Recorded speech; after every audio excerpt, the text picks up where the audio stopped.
Folks, and welcome to the City of Muskegon City Commission work session for this Monday, May 11th, 2026. We're going to get started right away with our business, and the first item is energy performance contract. We're going to be reported out on. Good evening, Mayor, Commissioners. Dan Vanderhyde, Director of Public Works for the city. You have seen this item a couple different times before in one form or another. And I'll let the Johnson Controls folks talk about kind of where we are in the process. But just a reminder that the intent of this project is a couple things, right? So this is a unique contracting method to take care of some infrastructure challenges that we have here at the city, including our Public Works facility. Johnson Controls is the energy performance contractor provider, and I'll let them describe that better than I can. And in fact, I'm going to turn it over to Chris Downs right away, and he's going to talk through the first half of the presentation, then I'll be back to wrap it up. Thank you, Director Vanderhyde.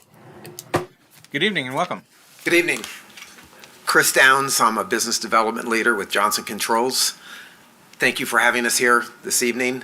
I've brought a lot of my team with me. As you can see, we wanted the subject matter experts in finance, engineering and development, construction for the project, as well as the guarantee component, the validation and the measurement and verification component. So we brought an entourage, and they're here to answer any questions you might have. I wanted to go to the timeline real quick to get us grounded. We were back in front of this committee back in October, but even before that, this program began, and it was, public advertisements in an RFQ, a selection of Johnson Controls in May of 25. We started engineering early in development, and then we brought to you, in front of you, a project development agreement in October of 25 that was approved by the Board of Commissioners in the amount of $554,000 to proceed and bring back to you a totally inclusive project that had financing, scope of work, guaranteed savings, all those things, and that's where we are now. We are bringing this back to you now. We've presented the agreement on May 4th to the city, and it's under review right now. So there's a lot of things that have been going on to date in development and engineering for this project. A lot of things going simultaneously around how we're going to validate it and guarantee the project. At the same time, under legal and finance, we've been working through financial workshops and going out and finding lenders who have an appetite for these types of projects that can be competitive and bring you the best terms for a project like this. A lot of our construction planning has been going on, and we are now at a point on that red line where we are presenting this for Board of Commissioners approval later on this month. Dan mentioned this is under an energy savings performance contract in Michigan. This is a fantastic procurement statute that is copied in 49 states in the country. Michigan was one of the very first adapters. This just is such a good procurement strategy because it allows municipalities to purchase on best life cycle cost, on best value. It is not a low cost necessarily first approach. There's a lot of latitude that the city gets to have on partners and selection and technology and equipment that makes this very attractive. It's under Public Act 625, Cost Effective Government Energy Use Act, and subject to annual appropriations. We envision a 20-year term. And then I've got some of the language there about what can be encompassed within one of these projects. And everything that's on the scope that we are presenting is eligible under this vehicle. A quick blurb that Johnson Controls this isn't foreign to Johnson Controls. We've done 162 of these projects in Michigan alone. These are outcome-based guaranteed savings projects in the public sector, and that represents $495 million of critical infrastructure that we've been able to develop and deliver on in the state of Michigan. In the state of Michigan, we have about 1,200 employees. a little bit about Johnson Controls. We've been operating in Michigan since 1896, so we've been around quite a while. My pen here says 140 years. We're proud that we're at our 140-year anniversary last year. I don't know how many companies or corporations can claim to be around that long. It's important to you because we've got to honor this project. We've got to honor this guarantee for a term of 20 years, and you need a partner you can feel good about that's going to be here to honor that. We have about 9,200 patents around energy and water and smart buildings and healthy communities that are under our purview. We are the North America leader in energy services, and we're real proud. If you've heard of the Ethisphere certification, we've been recognized like 17 years in a row now as one of the world's most ethical corporations. Very proud of that accreditation. And that's just a few highlights of Johnson Controls and the work we're doing here in Michigan. This program, I'm going to hit you the highlights, and then Dan's going to talk a little bit more about the scope of work.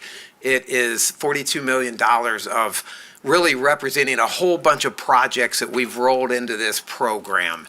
These are a bunch of projects that are deferred maintenance needs. They're in your capital plan. If they're not in your capital plan, they're going to be very soon, either under an emergency or under duress. You're going to have to deal with these projects. So the important takeaway from this is these are things you're going to have to do. You can do it in a very orderly, planned, and orchestrated manner that takes advantage of scale and mobilization and efficiencies. Or you can do them in pieces, and it's going to cost you a lot more. It's going to be much more headache and a lot more finger pointing, and you're not going to get the outcomes that you're looking for. This is really designed to improve the delivery of cost-effective services to your community. And I saw your value statement when I walked in, and that reminded me that seems to be pretty consistent with what Muskegon's leaders are trying to do. Our investments are focused on maximizing savings and revenues, looking at total life cycle costs, so we can help with the debt service being offset by the guaranteed savings of the project. You have one responsible partner to deliver this program with a guarantee, making the city of Muskegon more efficient, automated, future-centric, future-ready, cost-effective, sustainable, and attractive to economic development. And last, I wanted to mention the funding process we envision, a tax-exempt lease purchase agreement. These are the majority of all of our projects, and we've done about 4,000 of these, are done under a TELP. It's easy, the rates are attractive, there's no bond issuance, there's no cost of counsel and bond counsel and that kind of thing. It's subject to annual appropriations. It's just an easy way to do this. The timing right now is very good. Rates are very good right now. And we've gone out to our network of lenders. There's about 20 that like these projects. We've gone out to them and socialized this project. We have a lot of interest. We think we can drive very good terms on behalf of the city. Our clients can run that themselves. It's a service that we offer, and it usually helps expedite things and brings best terms. So those offers will be brought back to the city manager when it's appropriate, and the city can decide who they want to work with. We know you do a lot of work with Fifth Third, so we've made an effort to try to bring them on board and encourage them to at least participate. So with that said, I'm going to turn it over to Director Vanderhyde to talk a little bit more about the scope and get into the details. Thank you, Mr. Downs. Thanks, Chris. So that was a lot about how we're going to do this project, right? What exactly are we going to do? So this slide kind of divides the scope items, or you might hear the Johnson Controls team refer to them as FIMs, which is a facility improvement measure. So on the left is a list of the things that are going to be done sort of citywide, including some things here. And then on the right is a condensed list of things that are happening at the DPW facility. I'm going to go through that right side in a lot more detail, including some renderings and things here later in the presentation. So I'll just talk through the left side first. At the filtration plant, this includes new boilers and some lab air conditioning upgrades to improve the comfort in the lab. Here at City Hall, it includes the new chiller. It includes all new windows, which is 169 of them. It includes all new plumbing fixtures, 45 of them, and a few other things as well, some door seals and other things to help keep the building energy efficient. The plan is to replace all water meters in town, all about 10,000 of them. If they're a commercial meter, they might get repaired instead of replaced, depending on the state of them. But that is a big component of this program. On the sewer system, we're going to line about 100 manholes. If you're not familiar, inflow and infiltration is a term we use for groundwater and stormwater that gets into the sanitary sewer system, and we pay for all of that water to the county to treat, even though it was already clean. So we looked at the worst 100, and we're going to line those with a plastic spray-on liner, essentially, to try to keep the water out and not have to pay those costs. In the water system, we're going to do some leak detection east of US 31. This is essentially using listening devices to pinpoint the areas where leaks are occurring, and we'll get a list that we can work through and address, find out if they're real leaks, and if so, we can dig them up and repair them. That'll reduce our lost water. So when we're treating water and we're pumping it out into the system, if it's disappearing into the ground, we've paid to create it, but we don't get to sell it to anyone. In our parks and in our largest cemetery by space, Rest Lawn, we're going to replace the irrigation controllers, make sure that we're not watering while it's raining, and that it's aware of how much water that ground actually needs. And then at the marina, in the public bathroom component, we'll do a new water heater, and then lighting upgrades throughout, including at each slip.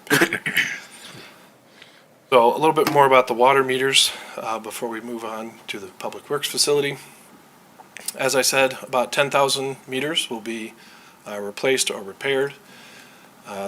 They will, unless they look like that, that's the new meter that we've been installing, master meter, you may have heard the term. Unless they look like that, they're planned to be replaced as a part of this program. That will have quite a few benefits to the city. One system, so our treasurer's office, who functions as our billing department, will be able to read all of the meters remotely by simply pushing a button on the computer. We won't have to send trucks out into town to drive around and get those reads anymore. We will have all brand new meters with a 20-year warranty, 10 full and 10 prorated. So we'll be in and out of those homes a lot less often, and we get savings from that. We'll have more accurate billing. We'll need to estimate those reads quite a bit less often, and all of those things are cost to the water system that we can capture. Commercial meters, as I mentioned before, they'll either be replaced if they're in really bad condition, or they'll be repaired if that's possible. If they're just repaired, they'll get the same type of communication device so that they work with the new system.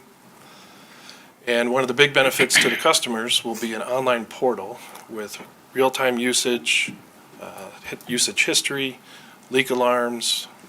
Basically, your phone will give you a notification that water's been running through the meter for more than 24 hours straight, or you can put it in vacation mode, where if any water goes through that meter while you're on vacation, you can call someone, your neighbor, the city, and we'll go check it out and make sure your toilet's not overflowing into the house, things like that.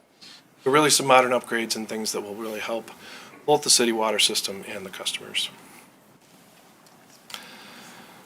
So, take a trip with me back to the afternoon of December 8, 1971, to the dedication of our current Public Works facility. Two of the things on that slide in front of you can actually still be seen in mint condition today at 1350 East Keating. Unfortunately, it's not the pickup truck or the dump truck, because those would probably be worth quite a bit of money if those were in mint condition. Our oldest models of both do qualify as classics, though, as Jonathan knows, in the original yellow. No, the two items on that slide that are in near mint condition are actually the dedication ceremony program that you see in the lower left. I have a great copy of that, and the building that's pictured on it. In 1994, City Hall underwent a modernization, and to give a sense of the scale of that project, before it, these chambers were part hallway and part human resources department, and the chambers at that time took up most of the second floor. City Hall was built 1 year before the Public Works facility in 1970. Since 1994, most departments in City Hall have been renovated at least once and some twice again. Meanwhile, the DPW facility has soldiers on. Our Public Works Superintendent and Parks and Recreation Director both wipe up particulate from exhaust from their desks each morning, put there by their HVAC systems that pull their fresh air from the garage. Each of our supervisors has their own version of a fly swatter that they use in their office around this time of year in the spring. My favorite is the electrified tennis racket. But due to the volume of flies, we had to install a full system of UV light traps to keep up with the flies. You see there in the upper left a picture of our water department kitchen. That was just a couple days ago. In the upper right, you see our building maintenance department, including the supervisor's office right there. In the lower right, you see the office walls. Those are wood paneling, original to the building, on cinder block, which was then covered in wallpaper at some point and then painted sometime after that. All of that you can see is finally peeling off. I believe that might be an original Casablanca movie picture poster as well, but I'm not sure. The office carpet was replaced at some point in the past, although based on the pink color, we suspect it was in the early 90s. So, we have been working quite hard over the past 5 years or so to figure out a different way, a different thing for our public works facility. We looked far and wide for a new home for it. Is unfortunately, or maybe fortunately, if you're in our economic development department, difficult to find a large enough piece of property in the city that isn't used. And so we are finally giving up on that process and admitting that our future home, or our forever home, is at 1350 East Keating. And if that's going to be the case, if we're going to be there for the next DPW facility lifespan, which has been about 55 years, we need a facility that will match that and will work for those 55 years. And so a big part of this program is replacement of that building. I'm going to go through kind of some renderings that the architects have put together as a part of their preliminary work, and I'll talk through the things that are proposed there. It's not just paint, I will say that, and so the best way really to picture it is that we're going to take it down to the concrete and the steel is what's proposed. New facade, new siding, new insulation, new electrical, a new roof over the garage and back, new HVAC, a new generator. We're going to change the way the fuel pumps work so that we're not nearly crashing into each other each morning as the snow plows try to get gas as the seasonal employees arrive. There's going to be quite a few public-facing improvements. We've got a new separate employee entrance, which will mean the hallway layout will change. If you've been to the facility lately, you would recognize that that's quite a few more windows than we have, or at least a larger windows. We're going to try to get some of that light into the space. A new public lobby at the same location that it is today, but much upgraded. And a new community space entrance, which is shown kind of in the far right and in the rear of this picture. And I'll talk more about that here in just a couple minutes. So the offices would get renovated. We'd have an improved reception area, modern workspaces. As I said, we're going to increase the number of windows and then use glass to try to carry that light into the space. Increased conference rooms. Jonathan will have a place to sit when he comes and works at DPW. He won't have to sit in our one conference room. Additional meeting rooms, central refreshment space for the public and for employees. It's, as I said, it's throughout the building, so it's modern department spaces as well. This one is actually a rendering of what the Parks Department space could look like, but all of the major departments in the building would receive similar treatment, so they'd have an upgraded and modern break room to eat their lunches at. They'd have efficient workstations and places to take care of the tasks that they need to do in our computerized work management system. There'll be viewing monitors on the walls so they can talk about GIS and look at the pipes underground that they need to work on that particular day. Improved ventilation in these spaces, new gear locker areas so they can put their sewer-covered Carhartts in a different area than their clean clothes. and washing equipment so that when they have what we call a bad day in the sewer department, they've got a way to take care of that before they head home. So I mentioned that community space. I've got a couple different versions of that here to show you. It's a 6,000 square foot rentable community space. It's within the existing footprint of the building. A modern layout of the other spaces allows this to be created. It's shown here in a large meeting room layout. It's got modern technology. That's all configurable, tables and chairs depending on what's happening there. Left wall in this picture are separate restrooms and a kitchen. So when it's rented, you've got access to those things.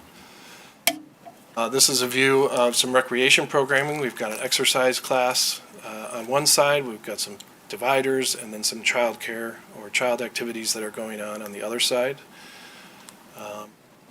The Parks and Recreation Department anticipates programming this space not just with rentals, but with things that are shown here, classes, etc., during the week and perhaps even on the weekends.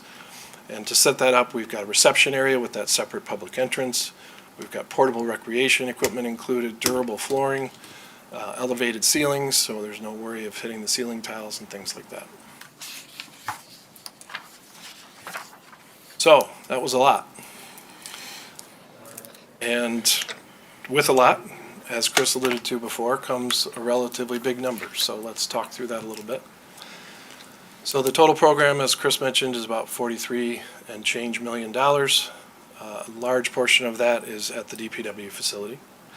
The water meter replacements are also a large portion of that.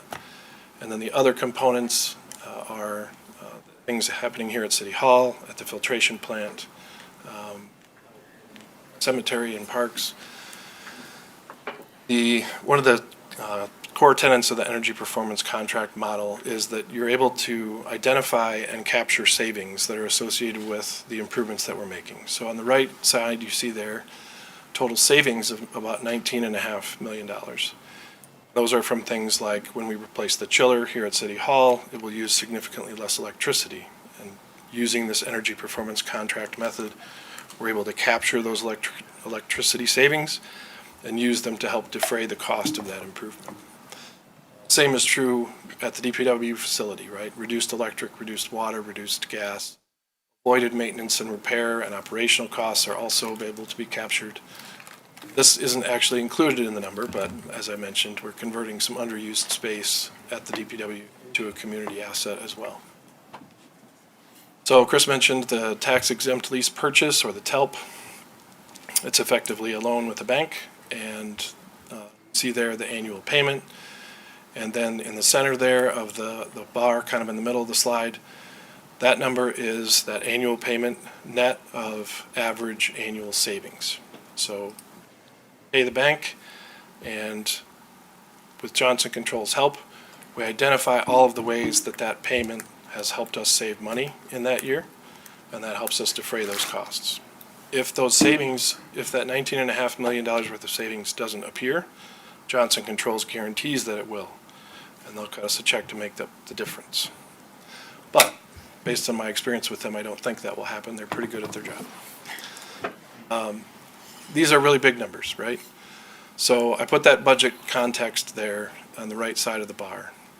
So for the proposed from the proposed budget from DPW, all of our things added up that live at the Public Works facility for fiscal year 26-27 is a little over $60 million. And so that average annual net payment of savings of $2.345 million is just 3.7% of what we spend every year. Although it's a big number, it's actually quite a reasonable number to be spending on our facility, particularly when you look at the condition of it today. One more little interesting fact at the bottom there, Chris alluded to this earlier as well.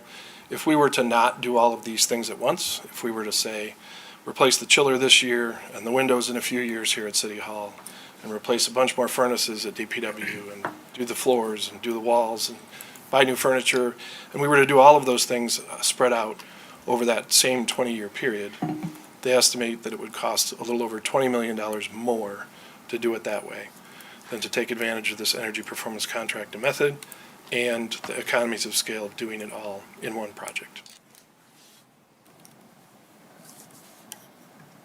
At DPW, the Public Works building is a building, as I'm sure. It's also a fund.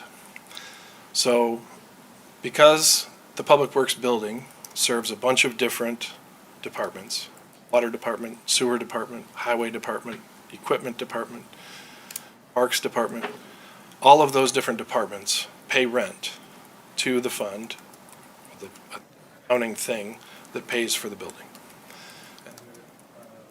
Floor plan on the right of this slide is intended to demonstrate, it's far too zoomed out to see all of the individual things, but it shows colorized how we're assigning those costs to individual departments. That shows up over there on the left by fund. Those are the annual obligations that each fund will have to pay in order to come up with that total net average annual payment. You can see some of that lives in the general fund. That's things like parks, cemeteries, forestry, etc. A lot of it lives in the highway department. That's the snow plows. That's the space devoted to house the snow plows, wash the snow plows, to hold the salt that we use on the roads, things like that. Water and sewer are usually combined, but for the purposes of fund accounting, we separate them. They're one department, but together they pay those amounts for their space within the building, the equipment within the building, the parking areas that they have within the building, administration that happens at our building. The marina, that one might seem like an odd one that it's in there, but keep in mind that the building fund, the Public Service Building Fund, also pays for the administration of all of these things. My time, Todd's time, all of the people that work at DPW, if they don't work specifically for one department, then they work for the building, effectively. And their salaries and so forth are included in the cost. And so in the case of Marina, most of that cost, although some is associated with the water heater and the lighting, most of that cost is associated with the fact that we, DPW, administer the administration of the marina. Then engineering, same thing, and equipment fund, that's the mechanics, a lot of the garage space, things like that.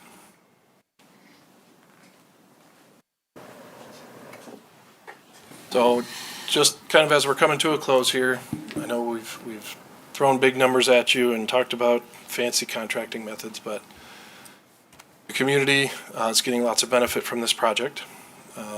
Throughout the total savings that we're talking about, if you were to look at that in terms of greenhouse gas savings, almost 4 million tons of CO2 equivalent annually, 4,000 metric tons, I'm sorry.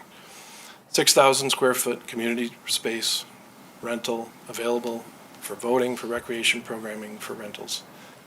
Improved customer service experience at city facilities, certainly at DPW, but also here. I think we're all familiar with how warm this room can get sometimes. Yes.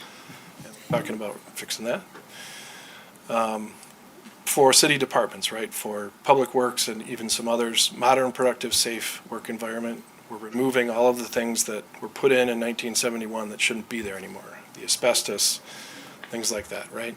All of that stuff is getting abated and removed from the building. Significant comfort improvements for City Hall and filtration plant.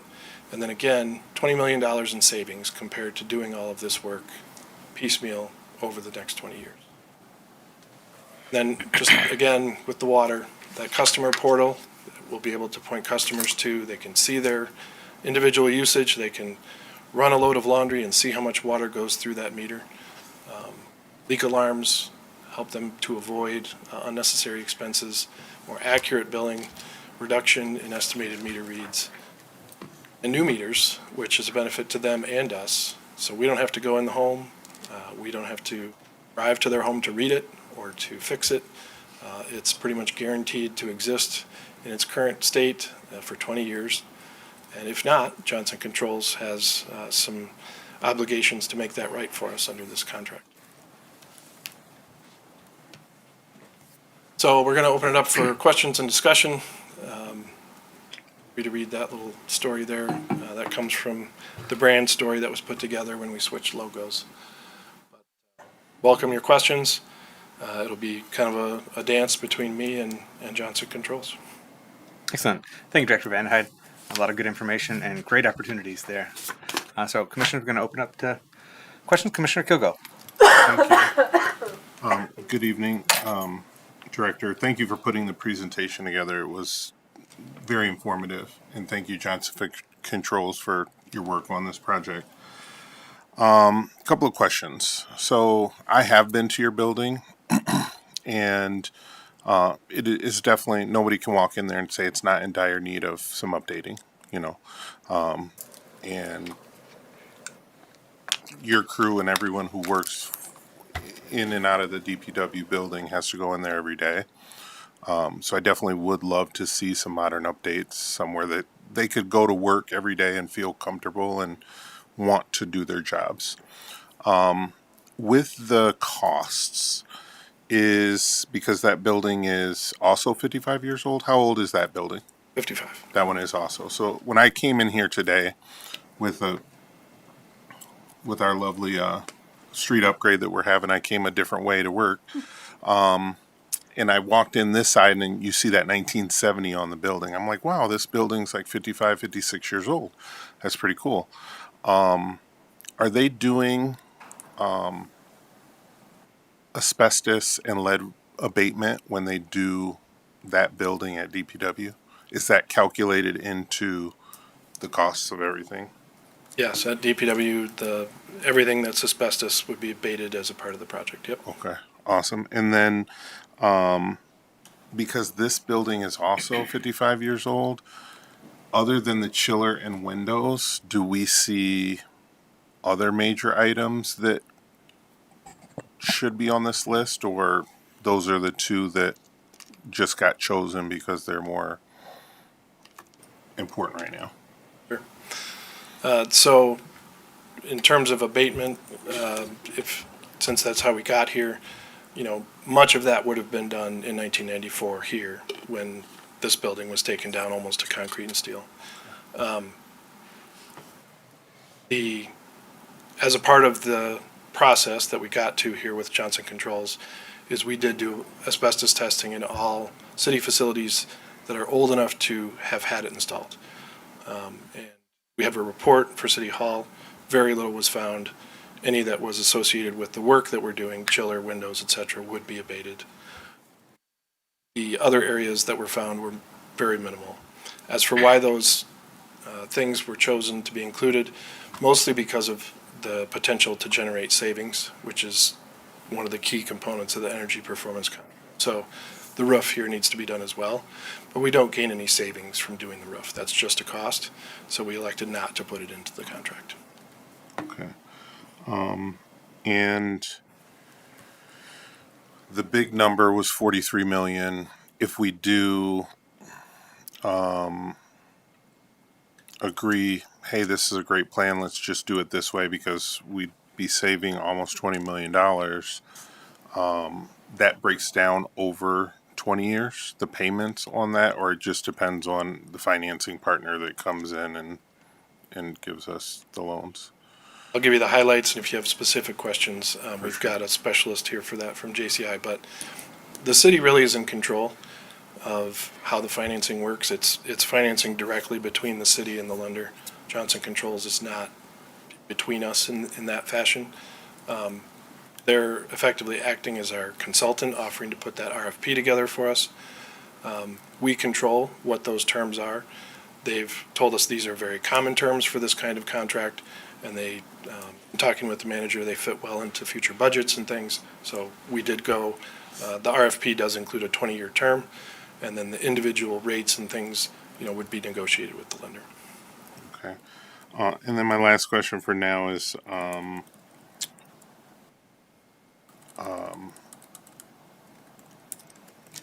it's escaping me. It's something to do with the building, timeline. If we did move forward with renovating, it looks like the whole building, really, at DPW. What kind of timeline are you looking at to have that completed? So Johnson Controls moves pretty quick. So in terms of most of the components in the project, they would start almost immediately. Water meters being replaced this summer already. DPW, we still have to finalize, the drawings are at about like a 30 to 40% from what I understand. So we've got to get the rest of the way there, and they expect that by October we would start the DPW facility. The entire timeline they've estimated at 18 months. That's the whole program, not DPW. That is a little bit shorter window, kind of in the middle of it. But we would likely be moving into trailers in the parking lot, for hopefully no longer. No longer than you had to. Okay, sorry. One last question. If you go back to the rendering, I know that we haven't got all the way here yet, but the proper safety procedures will be in place for the community room, because on the other rendering that you had, it looked like mechanical or maintenance or something was right on the back side of that wall on the architectural drawing that you had pulled up. Yeah. Just to make sure if we do have public in there and we're having a public event, there's walls and locked doors and signs to say, this be over here, not over here kind of thing. Yep, there'll be that separate entrance there shown kind of on the left of this rendering, and then the only way to get from the space into the other parts of the building is through just one lockable door into the office space. Thank you. Thank you, Commissioner Kogo. Commissioner Cochin. Yes, thank you. And thank you again, Director Vanderheide and your team and Johnson Controls for all your work on putting this together. It was obviously a lot of work. My aunt worked for the city back when you guys put in that new building. And so I'm really happy to see it be replaced, potentially. One of the things I wanted to ask about was that conference room that we have up on the screen right now. Looking at, this is a different room, but the conference room space was fairly large, but I saw a green, like, pickleball court on the bottom. Is it potentially used for, like, rec space as well? Yep, good question. Yep, so if you were to come to DPW today, you would find some blue tape in part of the building where our employees do on their lunch break often engage in pickleball. So the architects kind of ran with that, and rightfully so, and you can see on the floor here, whatever flooring type we end up with is demonstrated there in a pickleball court shape. Mm-hmm. Calling to mind that exercise classes, child care services, or an indoor pickleball rental perhaps, are all ways that this space could be used. Okay, I like that. I really do. The one constructive criticism I would have as a mom is that those kinds of dividers that work great in offices are not going to work great when you have kids on one side of the wall and people working out and workout equipment on the other side. That's going to fall over. So maybe some kind of thing that, like, slides like they have in the high school gyms might be a better option. Just some Sure. constructive criticism there. Yeah. How much are we anticipating renting out this conference and utility space for the public? Yeah. We're still kind of figuring that out, but we anticipate that it, on the weekends, would likely look a lot like our other rental facilities, the Simray Center, the McGrath Community Building. Rentable, perhaps Friday, although we're still considering what that looks like to have the public renting the facility while city operations are still going on, mostly the parking. But certainly Saturday and Sunday, and then during the week, it would probably be a combination of DPW uses, so for our trainings, for our large gatherings, right, meetings, seasonal dispatch might happen from this room, since there's about 20 of them, and then a mix of recreation programming as well. Okay, yeah, and if we had any kind of, like, emergency crisis, it would be a good space as well. I think it would be. You had mentioned the water meter replacements. What was the cost again for the water meter replacements alone? Just a little over 10 million. 10 million, okay. And can you estimate how much, because you said you have to replace them every 20 years, how much are our current models, like, to replace? How much? Like, if are we they, just stayed with the old-fashioned trucks driving around kind of model. So this might be a time when I pivot to JCI, but my understanding is So there's a $10 million cost associated with those water meter replacements. There's $14 million in savings associated with those water meters. So all of the things included, we're actually saving money by replacing them. However, part of that, 20.6 million there at the bottom of the slide, how much it would cost to do it over the 20 years if we didn't do it all in this program, a good portion of that is meter replacements. Is the meter replacements? We Okay. do, right now, because of the lead service line program, we're replacing about $600,000 worth of meters a year. Okay, all right, thank you. And You then, want to jump in? Yeah, can I jump in for 1 second? Director Vanderheiden, correct me if I'm wrong here, but one of the things that we've been doing with our meters, like you said, that blue one that you said that you showed, if you had one of those, we would continue with that. That's the meter that we're going towards anyways, and so our objective over the next 20 years would be to replace these meters with that type of radio read meter, which actually provides a higher level of customer service. And so this would be to get everybody on the same system at the same time. okay, So Get is that it all correct? done in a year or year and a half instead of over the course of over 20 the course of years. time, Yep. gotcha. And then, you had mentioned the parks and the irrigation costs with the irrigation controls. Do you know what parks we're looking at doing that with? Or is it all of our parks? Because that would be great. I might have to introduce John from JCI to answer Okay, that. I would love to talk to John. As I recall, it was the larger parks, because I know for certain cemeteries, it didn't quite make sense to do it. They just didn't use enough water. So it would be larger parks like Reese and Raft, I would assume, and Seifert, parks like that. Whether or not it's those specific parks, I don't recall at the moment. Yes, if you'd like to come to John, the podium, are you introduce ready? yourself, Okay. and weigh in on that question. Yep, we got my list here. It's the Seifert Park, the ball field at Marshfield, Terrace and Shoreline Park, Hackley Park, and the Martin Shoreline Park. Okay, so not. What was that last one? Martin Shoreline Parks. Oh, So the Martin Shoreline and the Terrace and Shoreline would be the two systems that irrigate Shoreline and Shoreline Seaway. Drive. Yeah. Yeah. Oh, okay.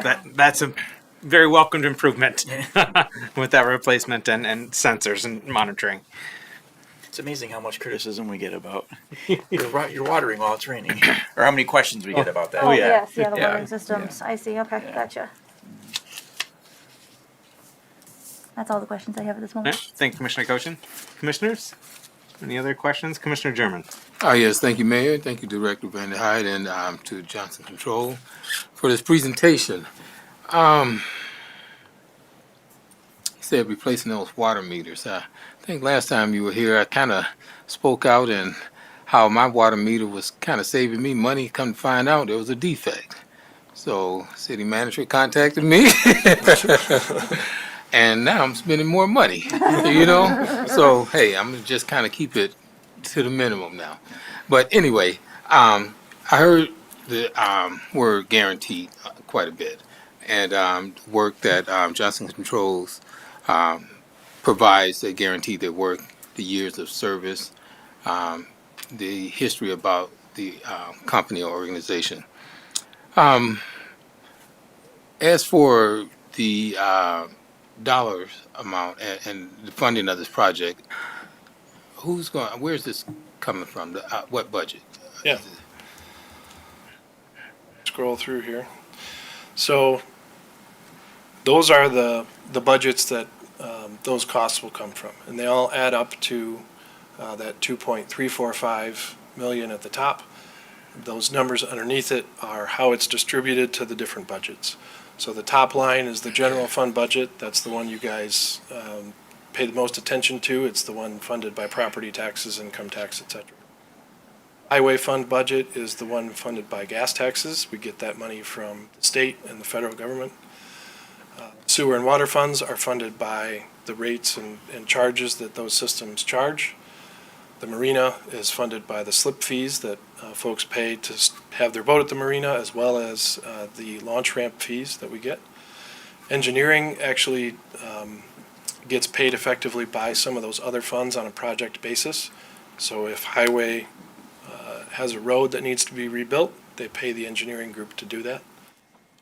The equipment fund is the fund that owns and pays for the snow plows, the police cars, things like that. And those are all different budgets that appear in the budget book.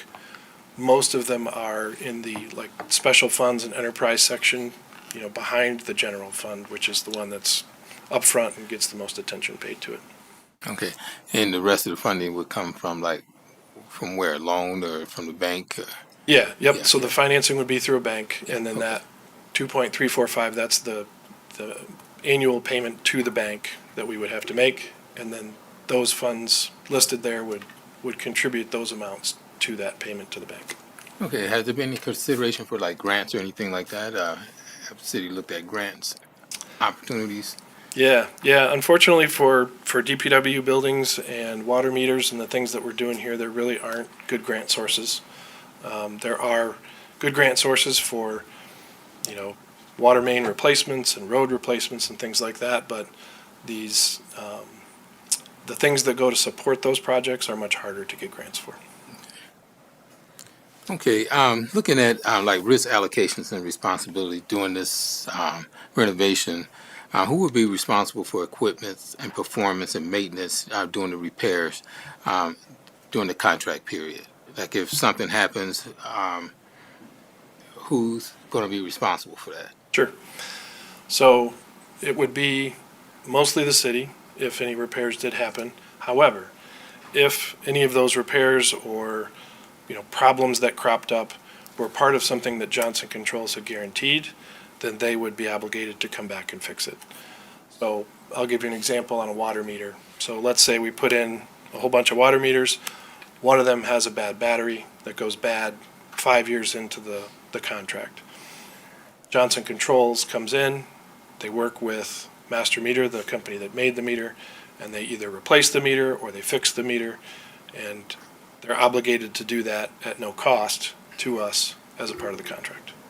But if it were just a maintenance item, so changing the furnace filters and, painting a room that the wall got dented, something like that, those kinds of daily maintenance tasks would still be on the city. Okay, thank you. One last question. Equity and community impact. Are there opportunities for local workforce development for small businesses, local businesses, black businesses, those type of opportunities? And looking at the demographics for the organization itself, how diverse is the organization itself, and are they in EEOC compliance? Sure. So I'll say that as from what I understand, Johnson Controls is pretty agnostic about who they work with, and they're ready to support, our goals with as far as contracting goes. But I'm going to turn it over to whomever they deem their expert on those kinds of questions to answer that in a better way. Okay, thank you.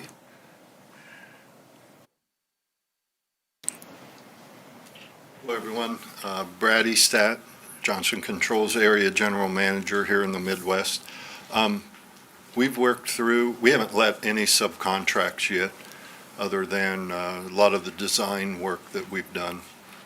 And we think the best way to do this project is with as much local content as we can get to support the local community. And that includes, anyone who's qualified. And if we need to have a priority around making sure that there's the right participation, we're very open to that. Okay. Because and the reason I ask these questions is because, a lot of businesses and organizations come in front of this commission. I've sat on this commission now almost 15 years. And promises were made or recommendations were made, but I believe in the facts and seeing those opportunities for small business, local businesses, black businesses, and minority businesses. So although we can't tell you who to hire a subcontract, but we would like to see that type of diversity and inclusiveness within our city, because we have taxpayers who work hard, try to make a living, and outside business come here. You guys are going to make your money, and if they don't have a equitable opportunity, then it defeats the purpose of our mission and what we're trying to strive for as being an inclusive community. So these are questions that I ask intentionally to make sure that these type of opportunities exist for local contractors and residents here. I appreciate you asking that. We're on the same page. I believe these projects work better when we can facilitate, opportunity for local businesses. Okay, well, thank you. I have no more questions. Thank you. Thank you, Commissioner German. And thank you, Mr. Eastat. With regard to the bidding process, they're going to facilitate the RFP and helping disseminate that information and attract bidders and the like. But ultimately, you'll be making the recommendations in alignment with what our established city policy is, our procurement and purchasing policy, and then that will be coming to the city commission, and the city commission will be approving each contract. So, because we're entering into an energy performance contract, we're entering into that contract with Johnson Controls. And in May, we did an RFP or RFQ and selected Johnson Controls as our energy performance contractor. So they are going to bid and get the best prices that they can, right? And do that in multiple trades and for multiple components of the project. But we're contracting with Johnson Controls. Okay, So so the- they will be solely responsible for all the subcontracts then. Okay, So the contract that comes before you in 2 weeks, 2 weeks from tomorrow, for vote would be the contract for the entire program that is presented tonight. okay. This will be coming back to us in 2 weeks then, the contract with Johnson Controls.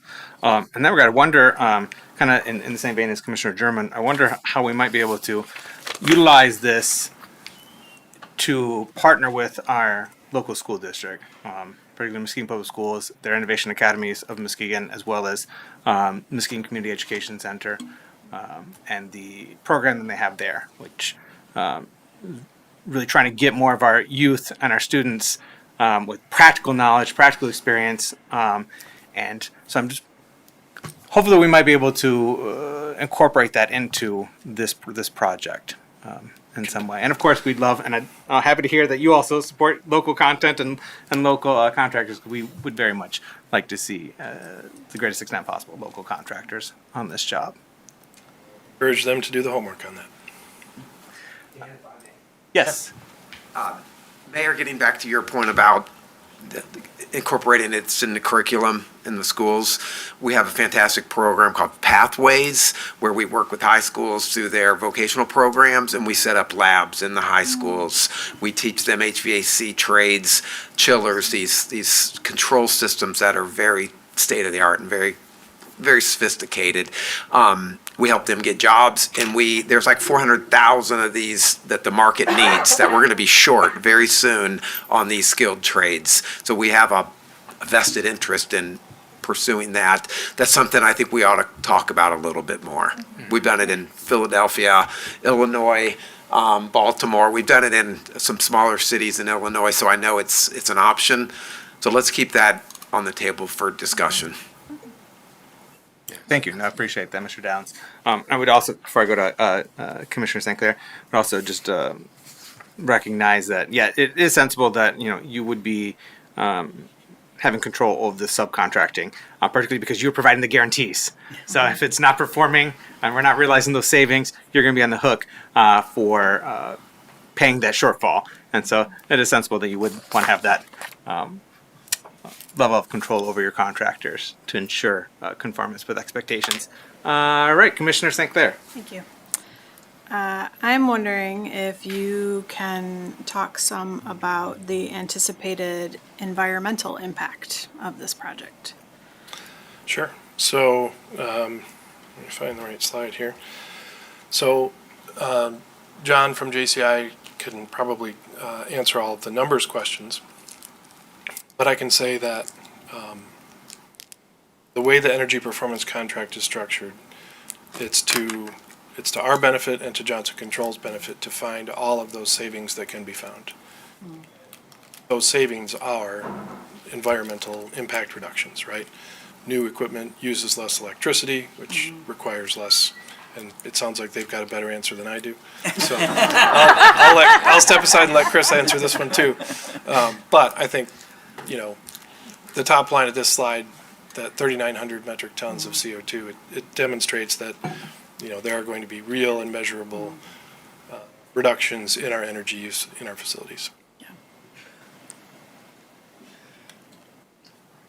Sustainability is at the core. That's the name of our division, is sustainable infrastructure. This is how we go to market. This is very important and a key part of our mission statement.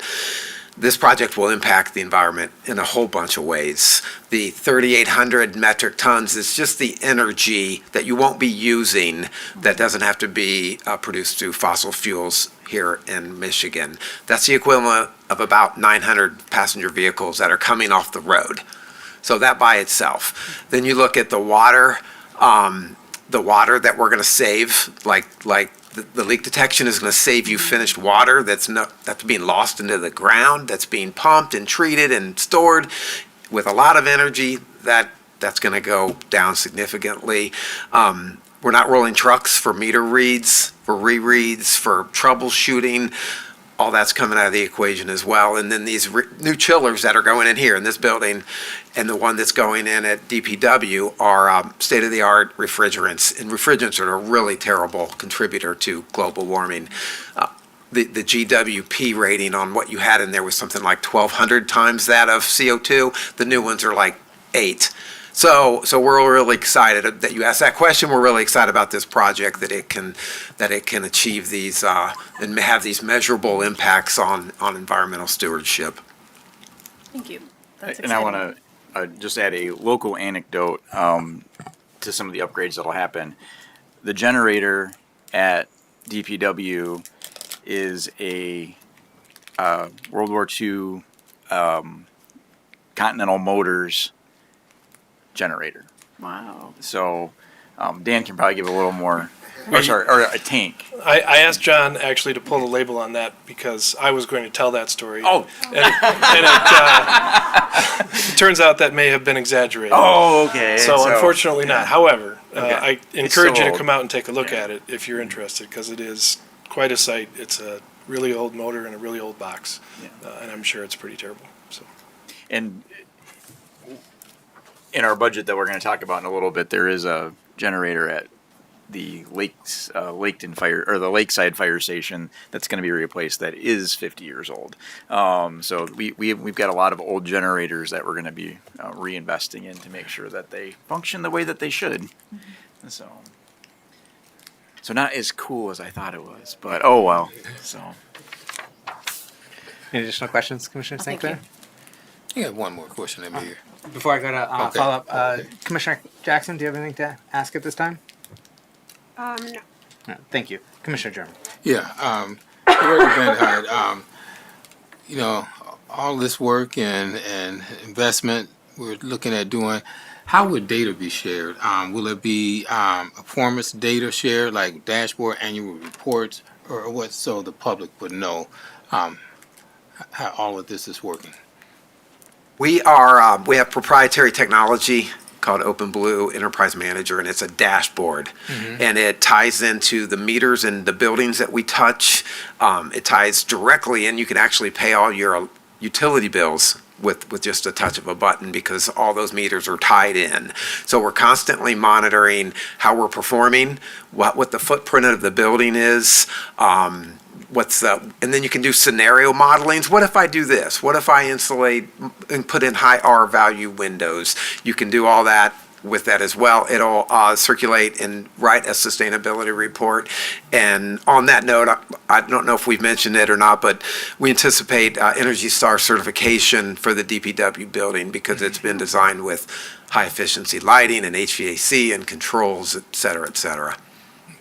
Okay. And I guess this would be for Director Van Hyde. For that data and information, that would be public access and all of that stuff too, right? I think it would depend on exactly what the data is, as far as the energy use of the Performance data, buildings more or less, and things for like that. this, Absolutely. project. Yeah. If it initially, I thought your question might be about the water, account data that would be available to each That too, individual person. That obviously would be private to their account. Yeah. So. Okay, thank you. Thank you, Commissioner German. Mr. Manager. I don't know if Brad or Chris could refresh your memories on the story, but when you guys first presented to us, you talked about particularly on the water meter side in the city of Toledo and how that impacted their customer service side of things for the information that their customers had and how that impacted their operations. If you'd kindly introduce yourself once more. I'm sorry? If you'd kindly introduce yourself once more for anyone that's just tuning in. Sure. Brad Estat, Area General Manager, Johnson Controls.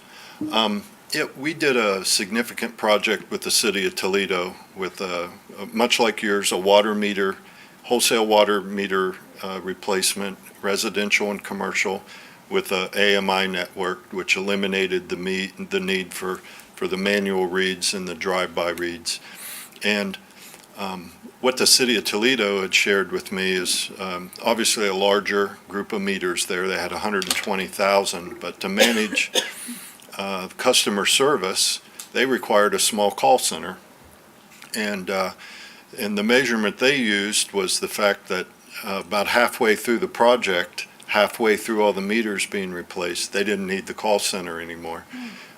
So what Doug Stevens, the director of DPW there, always advertised is, even if it wasn't for the savings, even if it wasn't for the improved infrastructure, I still would have did this project, because what it did was it enhanced the ability of us to serve our customers. No longer did they have, an accuracy challenge that was, very frequent from the customers. And then all the customers had an app where, without calling, they could just go online and look for themselves, and then use some other features on that app that allowed them to, set alarms on usage and things like that. So they were, the city of Toledo was very, very impressed with the enhancement in customer service that they got. Thanks. Thank you, Mr. Estat. Any additional questions? No, thank you. Commissioner Kilgo. Thank you. Director Vander, I had just a few last questions for you. Kind of a two-part question. The first question is, if we move forward with this, DPW gets pretty much a totally brand-new building with utilizing some of the unused spaces that we're using now in all the different departments that are in that building. Do you see this creating new jobs with the city of Muskegon in the DPW department? I don't see this particular project creating new jobs, but I see us setting ourselves up for success with future new positions.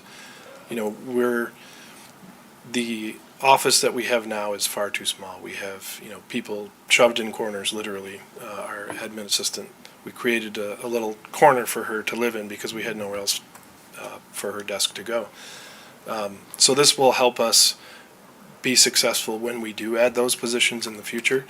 I think as we've all experienced, we're in a good time for the city of Muskegon right now, and that means that we're able to offer additional things. We're able to do more, and I think time comes for DPW to need more folks to do that. This sets up the crew rooms to be better suited for those new employees, to be better suited for them. And then, kind of on the same topic as Commissioner German, do you happen to know the demographics that DPW that we have?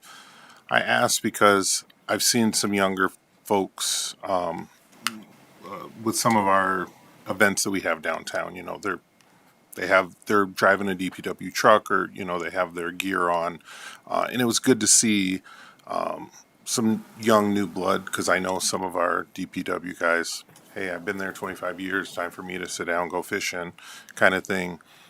As we're filling positions that do come available, I guess just a TLDR, what is our process in a young person who has aspirations to have a good job, like their dad, their uncle, their grandfather, who I did this for 20 years and I was proud of it? How would they get involved to look for jobs that may be coming up with our DPW department? Yeah, great question. So the first and probably the easiest way to get involved is we hire a lot of temporary seasonal labor in the summer. And that we partner with Good Temps for those employees. So if someone's specifically interested in working for the city Public Works Department, I would go right down to Good Temps and tell them that's what you're interested in. And we hire, although we've hired a good chunk of those folks for the season already, we do hire consistently throughout the summer as folks drop off for various reasons. The other way that we've got, I'll give some credit to my predecessor, Leo Evans. He created a position we call the laborer position. And it's a position in DPW that has virtually no entrance requirements, GED only, driver's license. If you've got that, you're qualified for the position. Once in the laborer position, the way that our internal union contract is set up, those laborers have the first opportunity at positions that come open within our departments. So if you're interested in working in the city, you can sign up as a laborer. We move those positions around throughout the different departments and get folks acclimated and introduced to different things that we do. They might be helping the mechanics with tires one day. They might be helping dig in the water department another. They might be helping patch roads with the highway crew another. They might be mowing with parks another.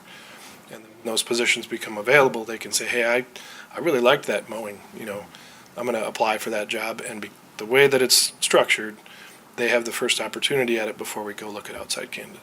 I think that's really good information for people to know. Thank you for sharing. Thank you, Commissioner Hugel. Any other questions, commissioners? Nope.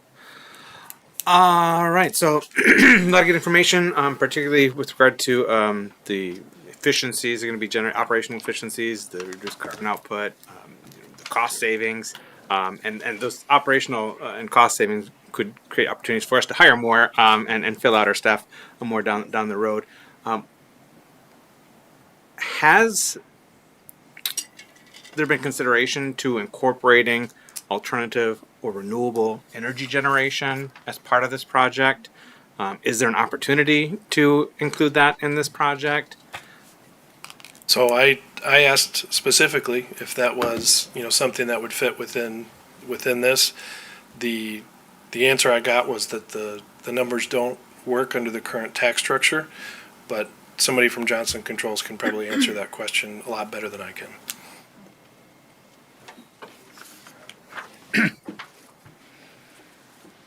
Yeah, when we, John Crawford, Johnson Controls.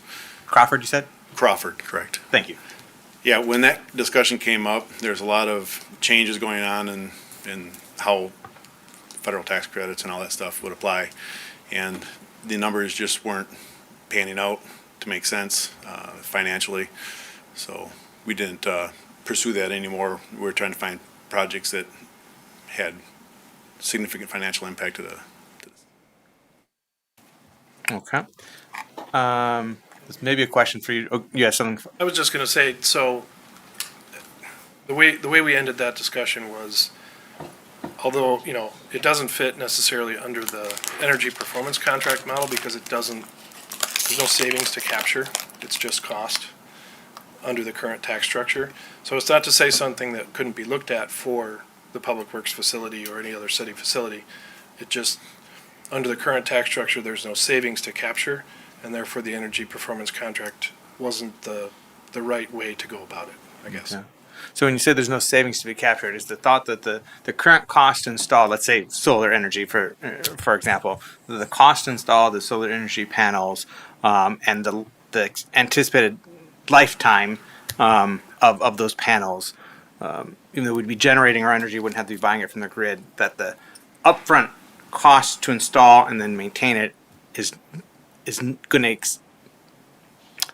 exceed what it would be if we were just to purchase the energy directly from Consumers Energy. Therefore, there's no cost savings. Am I understanding that?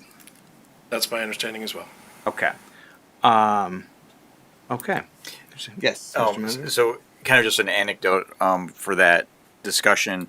Cytiva out in Muskegon Township, they originally, when they designed their facility, they had solar arrays on their building. Because of the changing tax structure that they're talking about now, they moved away from that option, and they're actually buying into solar generation from Consumers Energy itself. to support their installation of solar arrays or wind farms around the state rather than doing it on their building. So that it's not a unique discussion to us. There are other industries that are very environmentally focused and green energy focused that have actually shifted away from that too, given the current regulatory structure. Gotcha. So I just learned that like last week. So And Consumers is doing a huge solar energy generation project out at the county wastewater Yes. facility. Just one more thing to add. Yes. We did evaluate the wastewater treatment, or the water filtration plant. With the utility rates you're currently paying, that added to the financial aspect of it. Okay. Thank you, Mr. Crawford. Director Vanderhyde, I know they've expressed interest in the past. I don't know if it's been revisited recently, or at least with regard to the scope of this project has been considered. But Chart House Energy, based in Muskegon here, did the project at the arena, have expressed interest in doing additional projects in our area. I think they did a project for the DPW in Northern Shores. Is that an opportunity, or should we be revisiting with them whether or not this is an opportunity for them to be able to finance that solar energy generation, and us be able to, both of us being able to share the benefits of that? Yeah, I'd be happy to sit down with them. They, as you said, they did the arena, did a great job. And I know whatever the tax structure was at that time, we are saving money at the arena because of it. So I'd be happy to sit down with Rob and see if it makes sense, obviously probably after the DPW facility is complete, to look at it there. But there are other buildings, to John's point, maybe the filtration plant, things like that, and see if they have a different path forward. Okay, thank you. One final question. This is a question for both Mr. Manager as well as you, Director Van Hyde. If you wouldn't mind engaging with the Muskegon County Emergency Manager Management Office about whether or not what's being currently envisioned for this, including the community room and the kitchen there and the bathrooms there, whether or not this would have the potential to become Red Cross certified as an emergency shelter. So I know that there's supposed to be a kitchen, bathrooms, and showering facilities. We don't necessarily have community showering facilities. It's for our employees, but we could make them potentially available on an emergency basis. So I'm just wondering if there's anything that might be missing in order to get it to be a Red Cross certified emergency shelter. yeah, and this is something that the director and I have talked about. We anticipated that it would probably come up because this is a new type of space for us. I think one of the we're perfectly willing to have that conversation with the emergency management office. I think one of the things that would be missing in our component or in our equation right now would be the bedding facilities. That could probably be achieved, but then also the staffing that would be needed in those regards. So when the this past winter when the Code Blue proposal was brought forward, there was a staffing and a needs assessment that was brought out. Well thought out for us on the budgeting standpoint for staffing. The budgeted cost for staffing was a little low, so we would need to look at how to incorporate that too. But it is something that we anticipated would come up as part of the conversation because this is a new, unique space that does have a variety of components that we don't have at McGrath, we don't have at Smith Ryerson, we don't have here at City Hall. And really, there's not a lot of other spots around the county that have this, so it does provide a unique opportunity. So, not yes, not no, but we'll have the conversation. Okay. So, And just to add some context or clarification from what I'm asking is that and I certainly welcome the opportunities of what we did this last winter, being able to provide some assistance accommodations during extreme weather events. What I'm thinking of is specifically with if it's Red Cross certified, then that's where the Red Cross can come in and use those facilities and bring resources, and so we wouldn't have to be shouldering all of that ourselves. But I know they've got certain requirements in order to qualify as a Red Cross certified facility. So I'm just wanting to have that conversation before we get this project done and make it more challenging to try to make modifications later. Okay, well, thank you so much, Director Vanderhyde. Thank you to Johnson Controls for all your work on this project and for being in attendance this evening to share information and answer our questions. This really is an exciting project. It is in many aspects long overdue for our partners over at DPW who've been working in some challenging conditions. And so I think this is going to be exciting not only for our employees at DPW, but for our community as well, having new community space to utilize.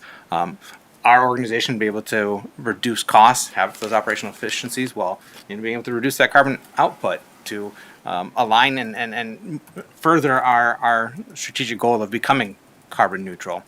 And we're able to use this creative financing model too. And so it's much appreciated, all the work that you've done and the opportunities you presented to us. And I look forward to the contract coming to us in a couple weeks. Thank you for your attention. Thank you all. Take care. Next item is corridor improvement checklist. And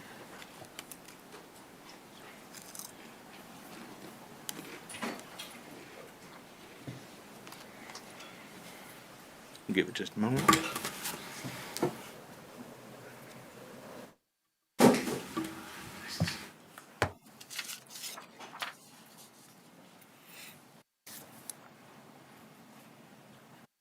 All right, good evening.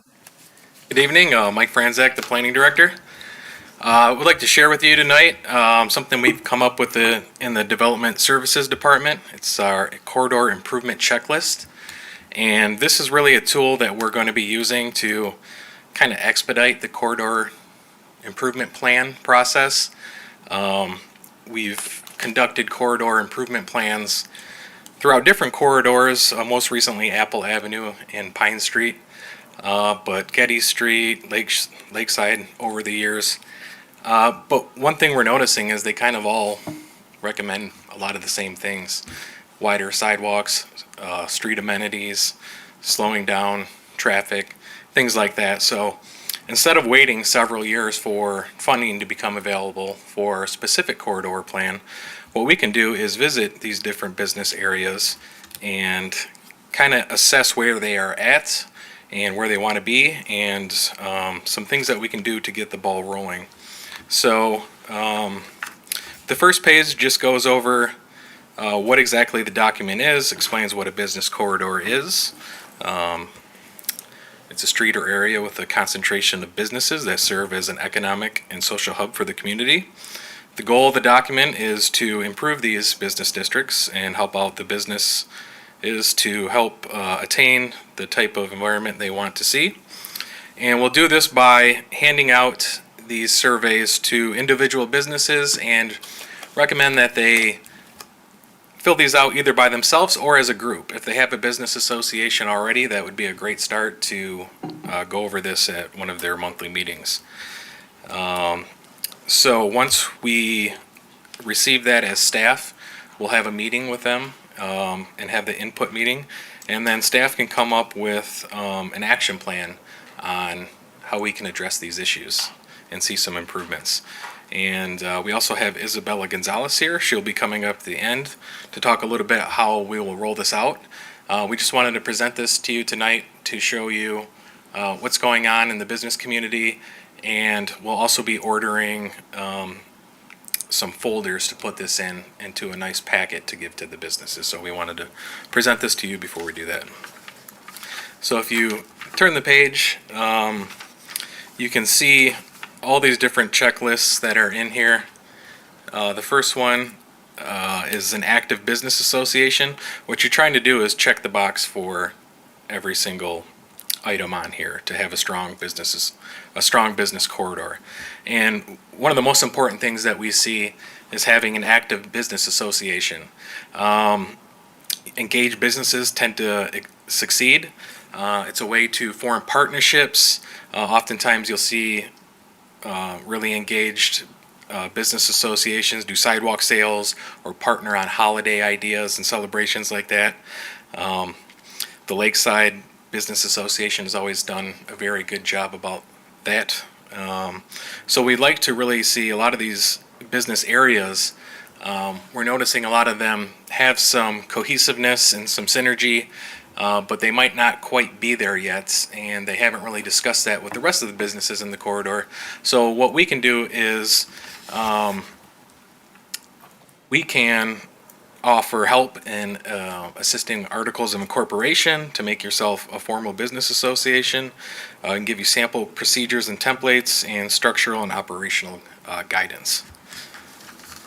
Another thing we want to see is make sure you have the proper zoning designation. That would be the next page. Thank you. Here we're looking at what are your plans for the future? Do you want to have a business expansion? Where would that look like? Would it be, do you have room in the front, in the back, on the sides? Is that even possible with the zoning?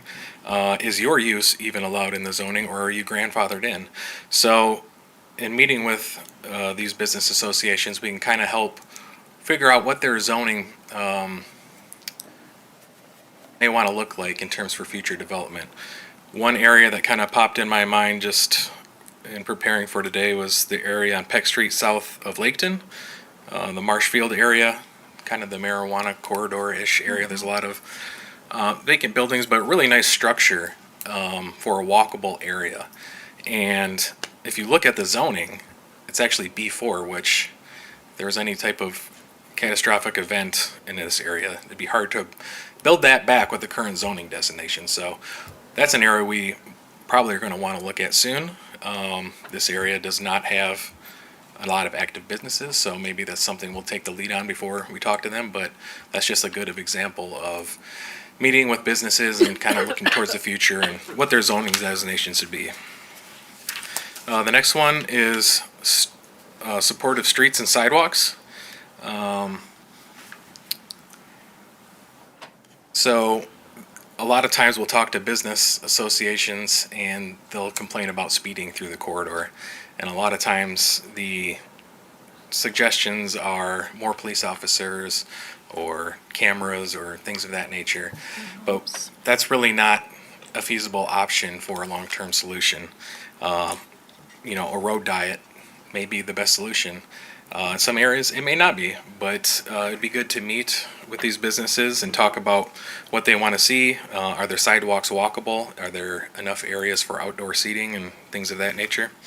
A good example of that would be the road diet on 3rd Street a few years ago in Midtown, which created all the extra sidewalk space and landscaping in the area. The next one is desired street amenities. This kind of goes hand in hand, but with more of the things you would see, like street lights, banners, trees, amenities such as that.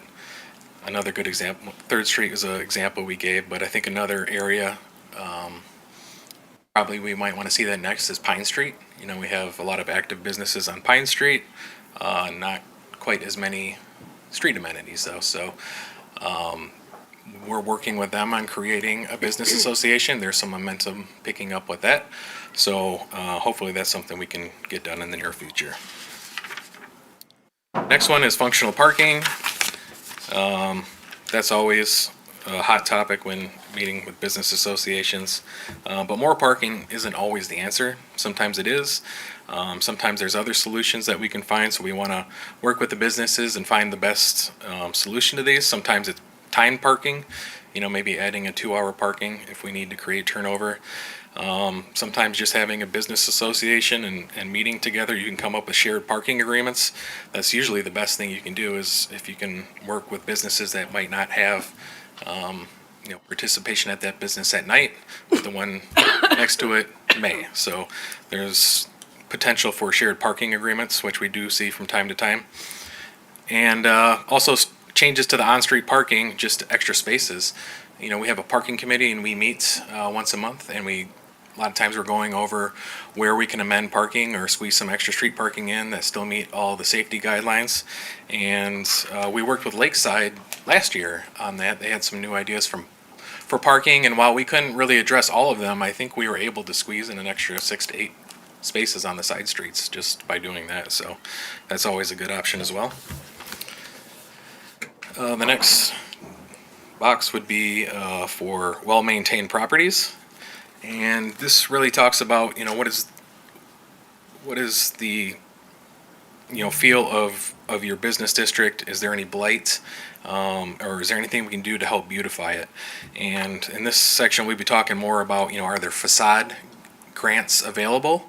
This way we can share the information to these businesses and let them know if they're in an area that qualifies for facade grants. It'll also help us know as staff where this is needed and desired the most, so maybe we could make some potential changes in the future to some of these programs. We could also share information on some of our CNS programs to help some of the residential housing units that are near these business districts. So really just helping get the word out on some of these programs could be helpful as well. Next one is business expansion assistance. And this would be talking about tax incentives and letting them know if you have an idea, if you have plans for expanding your business, potentially there could be assistance, and that usually comes in the form of tax incentives. Right now, our commercial tax incentive, really we're only left with is the OPRA, but there's also NEZs, and sometimes, we may know of some state or federal grants as well that we can share with businesses. And the last one is funding options. And the first one was the creation of the business association, but I think this, really will help business association or corridors understand what they can do to help fund all of these ideas. It's one thing to, request decorative lighting and banners and benches and trash cans and things like that, but they have to be paid for by some way. And we've seen this in other areas in some of our business districts, is the creation of business improvement districts, BIDs, or CIAs, corridor improvement authorities. And these are funding mechanisms to help bring forth some of the changes that we want to see. And the first step is creating the business association, and as they meet more often, I think we'll find that we'll have more of a desire to have more of these funding mechanisms and bids requested throughout the city. So this document will be giving to the businesses. They have places to make comments. We'll have the public input meeting, and then staff will go back and present a plan, much shorter than a whole corridor plan, but it'll give action steps. And this is something, they can keep with them over the years too. They might not be ready to move forward on certain things, but it's something they can have a goals set on. And, I like to compliment the Lakeside Business Association, because when I first started working here about 19 years ago, there was this plan already developed, and it wasn't even a plan. It was just a bunch of pictures. And at first I didn't really know how to utilize that. And I think one time we applied for a grant from the state and we didn't get it. But although there wasn't a lot of action steps in it, just having that document and those business owners having a vision and always wanting this and always meeting with the city commissioners and coming to these meetings and saying, this is what we want. And they had a vision for that.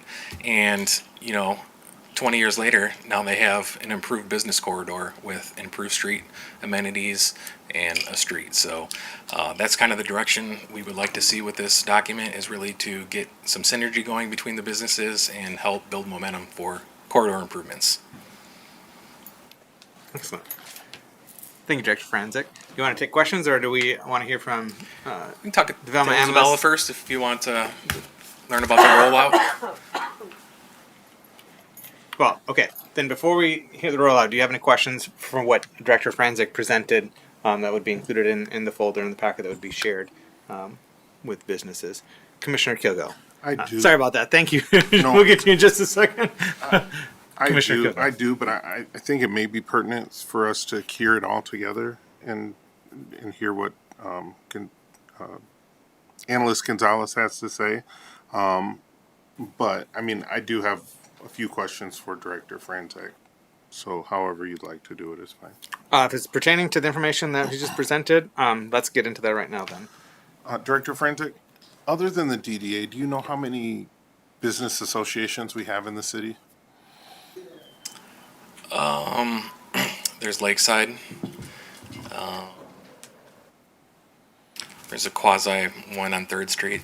I don't think it's formal, but they meet quite often. Yeah. Yep. So I'm aware of those two. So it does sound like in our other areas, Getty, Apple, other places where we have, kind of some businesses and associations going to be encouraged. So yeah, that line of questioning sounds like it'd be for Analyst Gonzalez.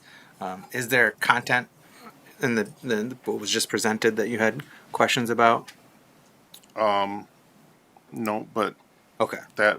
that was my one question for Director Frantek was how many do we have established business associations? Okay, got it. Yeah, because I imagine Analyst Gonzalez is going to be delving into how we're going to be approaching and getting more of our businesses involved with associations. Thank you for that, Commissioner Kilgo. But does anyone else have questions, though, with regard to the content that was presented? Yes, You had Commissioner Jackson. mentioned a B4 zone. Could you explain to me what that is? Sure. So B4 is more of what you would think of our auto-oriented type of business zones, like driving down Laketon or Sherman or Henry. You see gas stations, car lots, cell phone stores, places you drive kind of like a one-off, and then you hop in your car and go to the next place. Whereas downtown, you'd see more of a walkable area. And I brought that up because one of the areas I noticed that is zoned before is more walkable, and we probably should look at rezoning that. There just has not been any business development really much other than some of the updating of the marijuana buildings in a couple decades, so it really hasn't been brought to our attention. So meetings like this with some of the business owners will kind of help us talk them through that process and whether or not they would like to do that. Okay, thank you. Thank you, Commissioner Jackson. Any other questions on the content presented before I go to? All right, thank you. Thank you, Director Franzik, and welcome on up. Can you kindly introduce yourself? Absolutely. Isabella Gonzalez, Development Analyst with the City of Muskegon. So just to dive a little bit into the corridor improvement checklist, it's kind of guiding both myself and Jocelyn, the other development analysts, to, I guess, helping these businesses empower themselves and form their own business associations to address the things that they really want to see. You would never would have known, that some businesses on Getty Street actually share the same common problem of snow removal. And they're kind of acting as a united front. For fixing, how do they handle that with the sidewalks, especially in the winter, and when it gets super icy. So, we're using this checklist to go over exactly what they want to see, how they'd like to see it, and it's the development analysts that are facilitating this. So we're walking out on the street, we're passing out flyers, we're connecting with all sorts of businesses if they need any sort of help, but also mentioning that, there's a real opportunity for them to take advantage of their own tax dollars and their own money to invest it into their street. And so this is just a really awesome form that describes kind of all the layers that the city interacts with them, and how they can also have their own input into it. Thank you, Analyst Gonzalez. And I'm pretty sure, don't go nowhere, I'm pretty sure Commissioner Kilgo, you have some questions? I think you kind of answered it in the fact that your department, we're aware of some of our business districts that don't have that association part set up.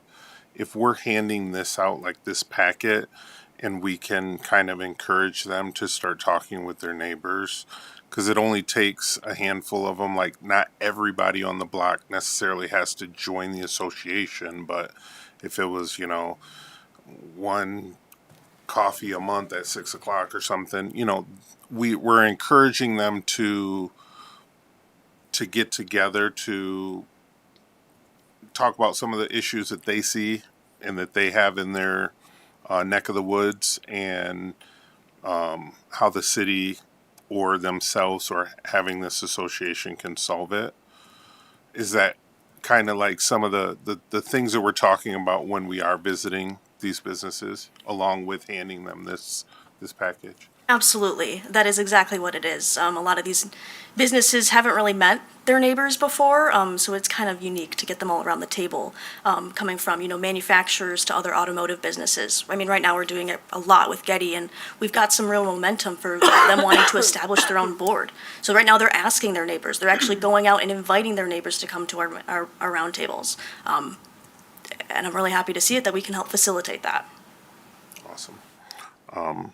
Because with all the things that we're doing with housing that are great, we also need to encourage new small businesses to come. And if we have strong business associations, I think those kind of things help encourage small business owners to say, hey, I'm ready for a brick and mortar because here's an association in this neighborhood that I can lean on for questions, or, how did you get started, or tax questions, or what's the neighborhood like, different things like that. So I appreciate you and Analyst Hines for what you guys are doing. Thank you. Thank you, Commissioner Kogo.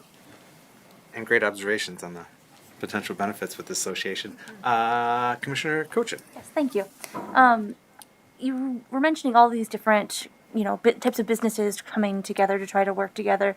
If they're having issues, is that something that the city helps with when you're talking about kind of this whole business association process, or how do you help get all of these different organizations cooperating together continually? I mean, they ultimately have similar goals, so they're able to unite themselves a bit through their own discussions that we have at these roundtables. For Getty Street, we have quarterly meetings at the moment, and they're just getting together to talk about the things that they are all having shared problems for. And this is encouraging them to band together to create a business association that'll hopefully head possibly a business improvement district or CIA that are funding tools for, I guess, all of their own amenities and things that they need. Okay. Thank you, Commissioner Cochin. Commissioner German or Commissioner St. Clair? Commissioner German? Just one question, well, a couple questions. Are the meetings open to the public? Yes, they are. We do. We have them inside City Hall. We post them on our social medias, I think, and then they're at least on the calendar. Okay. But yeah, open especially for those businesses on those streets. Great, that's good. And to echo what Commissioner Kilgo was saying, the benefit and opportunity and what you all are doing gives those communities an opportunity to look at and envision, how they want to see, their business grow in that possible corridor within that neighborhood. So, yeah, that's great. Thank you, Commissioner German. Commissioner Jackson or St. Clair, anything to ask or add at this time? All right, thank you. Well, thank you, Analyst Gonzalez, and thanks also to Analyst Hines for the work on this and the outreach that you're doing to our small businesses around the city. And I'm particularly heartened to hear about that work on Getty and getting the formation, those conversations going so that an association or potentially bid or, corridor improvement authority will eventually be created there. In terms of the conversations happening in Getty right now, is the focus basically the Getty businesses between Apple and Laketon on Getty, or is it stretching beyond there, or is it just a subsection of between Getty or between Apple and Laketon, or? So right now, we're currently identifying where the boundaries could potentially be for Getty Street. We've had a lot of engagement from the businesses from Apple to Laketon. So that's a little bit of the idea that we're focusing on, but however, it could stretch past Laketon all the way over towards a little bit past Keating above Hovey, I think. Okay, excellent. It sounds like there's also effort afoot on Pine Street. We heard Director Franzer talk about earlier, and also some preliminary conversations or loose conversations on 3rd Street. So there's a lot of opportunity for more business associations, and I really appreciate our development services team taking the lead on this and systematizing the information that's available, how we can facilitate those conversations and support our small businesses that exist already, that then, like Commissioner Kilgo was saying, you have those associations with relations that establish, it's going to be more encouraging and inviting of more small businesses getting off the ground in our community. And we very much want to have that entrepreneurial ecosystem, just more entrepreneurs in our community. So thank you. All right, next item, budget revenue presentation. Actually, the whole budget presentation. I updated the title, so. Whole budget. Yeah. Whole budget. Yeah. So. I just forgot to tell Linda. It is gonna take me a minute to put, change my computer over if, just FYI. If y'all need to get some refreshments right quick. Yeah, if anyone wants to jump up really quick.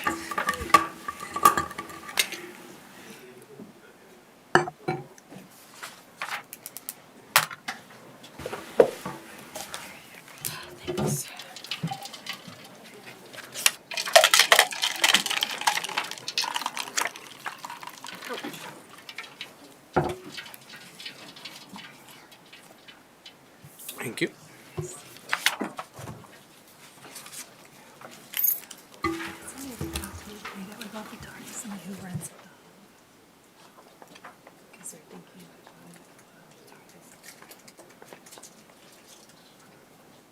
Even if they don't know, or they can reach out.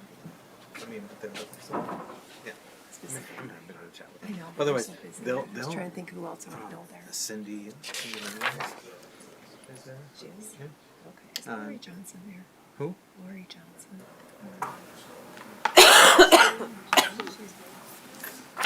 She had an office there, but maybe not. Oh, maybe she's an officer. I don't know. I don't know all the people in the offices there. Cindy is works there. That's what I was thinking. Not Cindy. Yeah, she works there. Tom Hopper just took over as the executive director. Tom Hopper. Tom Hopper. No, Tom Hopper. Yeah, Kevin Richter just. I knew that. So yeah, he took over. Jennifer.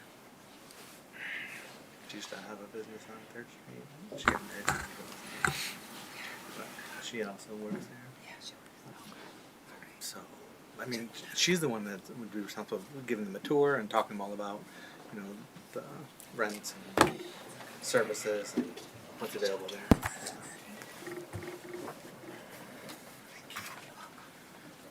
All right.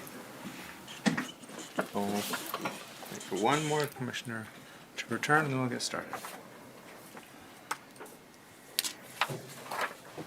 It's the first time I'm actually cold in here.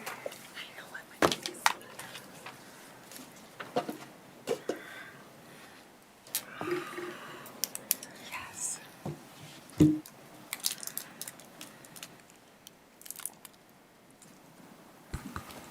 All right, take it away, Mr. Manager. Yes, good evening, Jonathan Seifert, City Manager for City of Muskegon. So Magnificent city of Muskegon. magnificent city of Muskegon. So on the agenda, you'll see that it said revenue presentation. I'm going to give the whole budget presentation tonight, and then after the presentation, I'll distribute the draft budget books. So I just want to note that the draft budget books are not the really pretty one that you get in June that Cassie will work on, because some of the editorial stuff will change. I'm sure some of the numbers will get tweaked a little bit as well. So just when you get that, it's still the Word document. I do want to start by thanking the team here. This is, I think we're 2.5 months into this at this point. I'm sure that Ken and Jessica are like tired of me coming into the office and changing things from time to time. But the finance team has been great. Ken and Jessica, Hayden, who unfortunately no longer works for the city, had a great opportunity outside, helped with this as well. All the division heads, Jackie in DPW worked really hard on the DPW budgets, which make up a large chunk of the budget. We wouldn't have been able to do this without all of the effort of everyone from our department heads on up working on this budget, because this is a team effort balancing things out. As I like to start with all of my budget presentations, I just want to give a quick refresher on understanding budget speak. This is Commissioner Jackson's first budget with us, so I want to make sure that I'm not confusing folks. And it's always a good reminder, because sometimes I have to ask myself, what does that 3-digit code mean again? So when you look at the budget, there's generally a 9-digit code that we're looking at. And in the first code is the fund code. So here I just highlighted 101. 101 is our general fund, and that's where most of the general city operations, police, fire, things of that nature live. The second three-digit code is the department code. In this case, the department is revenue. Anytime you see triple zeros, that is a revenue code. Other departments will have their own code. The manager's office is 701, I think. Or, the commission's 101. Yeah. Yeah. Oh, sorry. I've got a note right here. I should look at my computer. The city commission budget's 101, city manager's 172, PD's 301, fire's 336. Put these notes up here for a reason. The third set is the account code.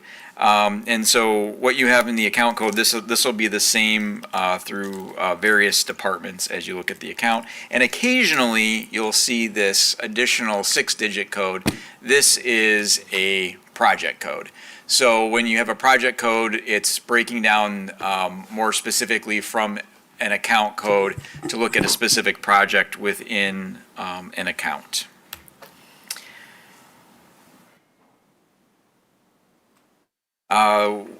We also have several different lines here as you move from left to right on the budget. So the first set that we looked at was the numbers, the description, pretty self-explanatory there. The next 4 sets I want to make sure that we're looking at. So when you look at activity, in this case what you'll be seeing in your budget would be 24-25. So that's the most recently completed budget. Those are audited numbers in that year. The next one is the amended budget. So that is our current budget as amended. In this case, it would have been the 6-month amendment that we did this winter, looking for the current fiscal year 25-26. The activity line is what has been spent through. So when you look at your budget books, on the top of the line here, it says calculations as of, in this case, it says April 30th, 2025. This is a snapshot from last year. It'll give you the date that the activity is through, which we generally do to the last day of the previous month. And then the last set of numbers over on the far end of the far right end is the recommended budget that we will be talking about in this fiscal year. So those are just some quick refreshers for you as we move forward. I also want to refresh everyone's memory on Headley and unassigned fund balance. So Headley rollback, this is a 1978 Michigan constitutional amendment that limits property tax collection.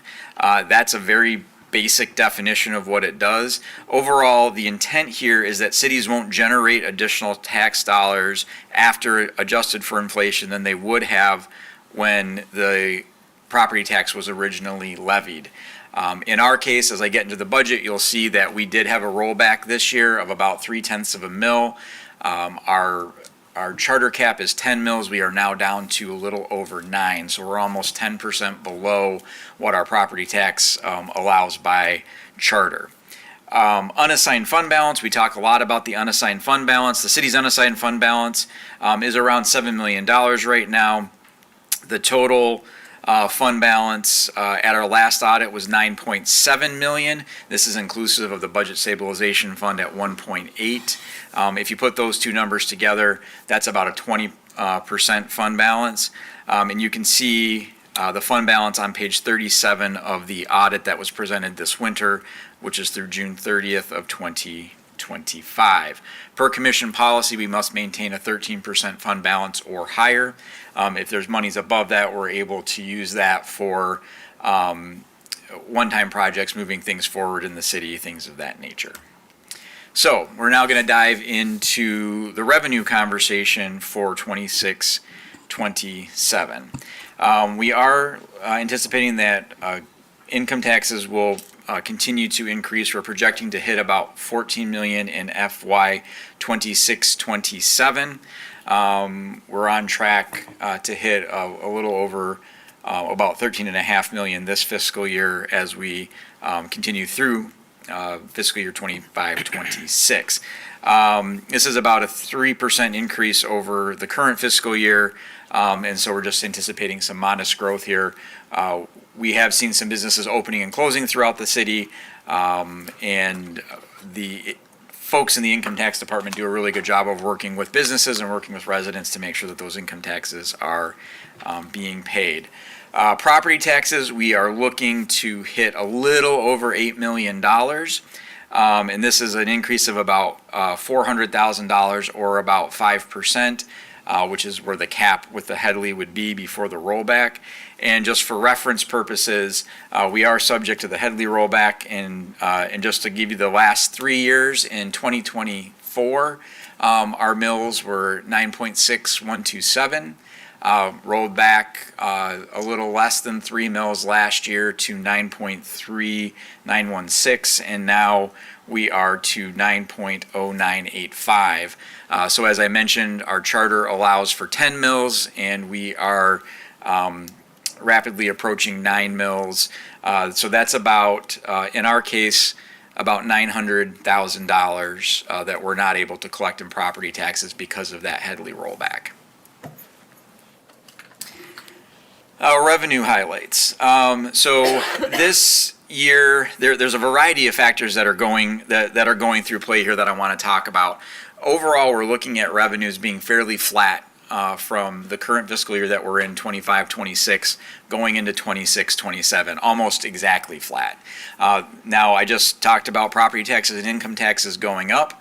That's about $1 million right there. When you look at some of these other areas that I'm going to talk about, there's a number of things that have decreased over this fiscal year that have kind of decreased the overall growth that we've seen in our property and income tax. State revenue, we are looking at about a 5% decrease. This isn't strictly related to the funding formulas, but the state has changed our funding formula for state revenue sharing. However, they are increasing our road dollars over time. So there will be more money for road projects in the future.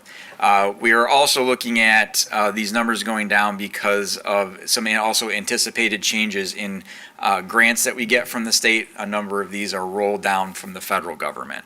So we're looking at a decrease there. Transfers in are decreasing.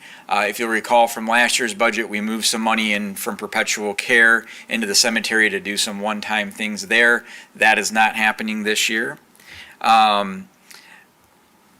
Unspent revenues will be used this year to kind of offset some of those differences. We're going to bring in about $421,000 from our fund balance to move forward with operations for this year.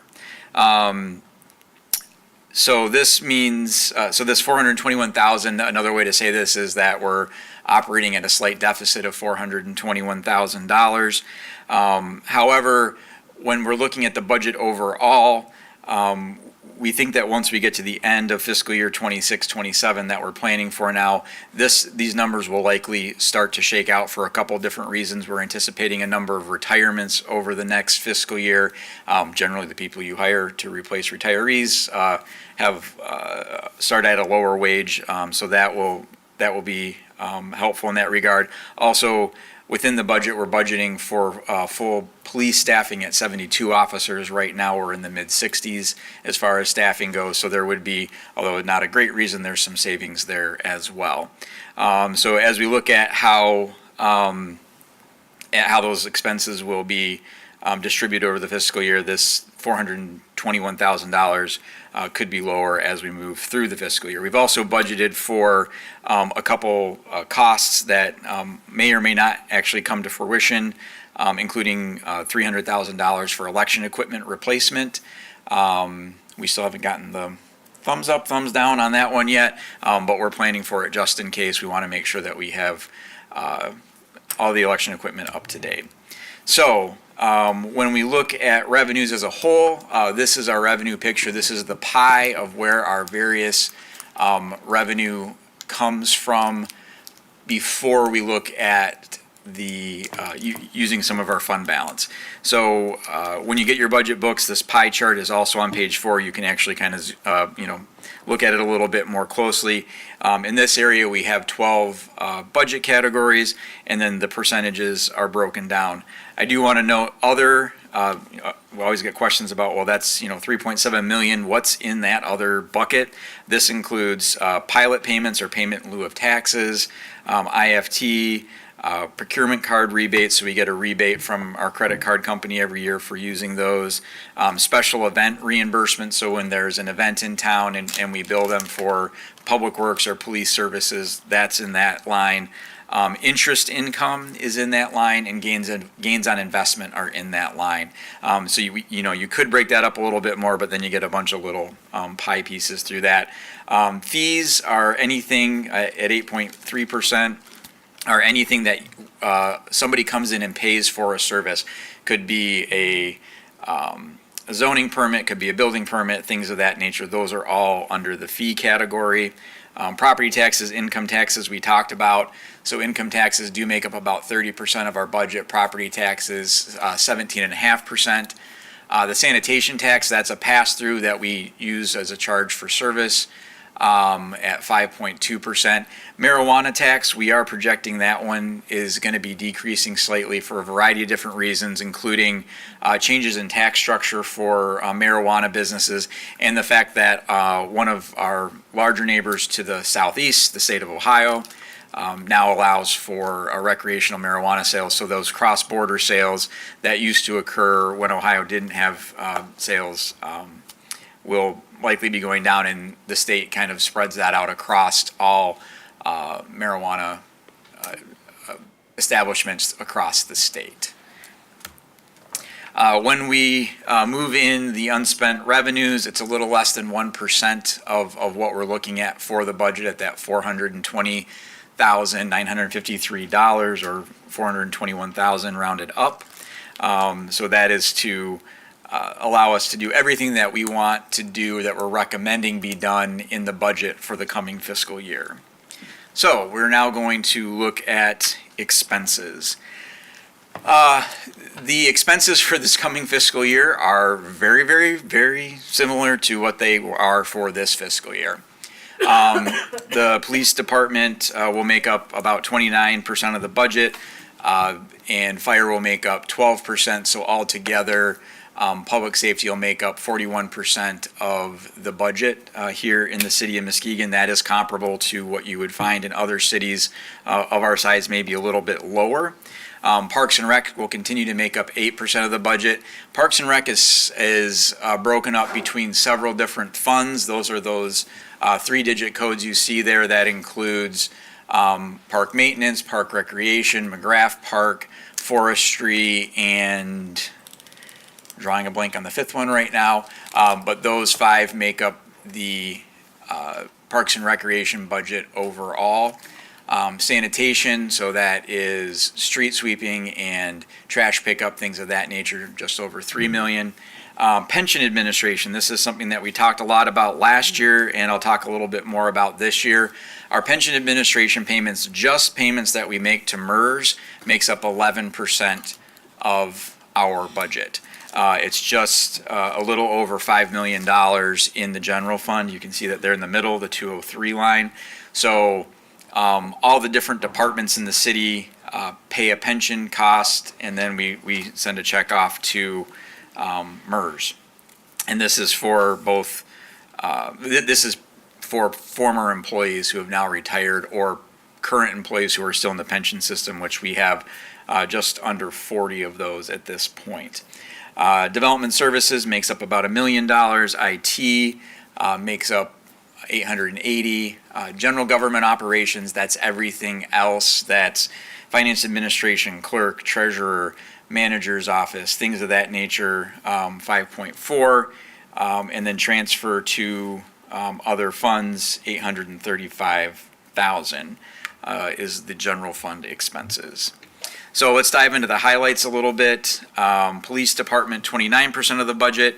That's actually 1 percentage point lower than the current fiscal year. That doesn't necessarily reflect a reduction in staffing or anything like that. It actually, what it really is reflective of is a reduction in our OPEB, which I'm going to get to in a minute, which is other post-employment benefit payments. So we have 2 types of pension payments, OPEB and then the straight-up pension.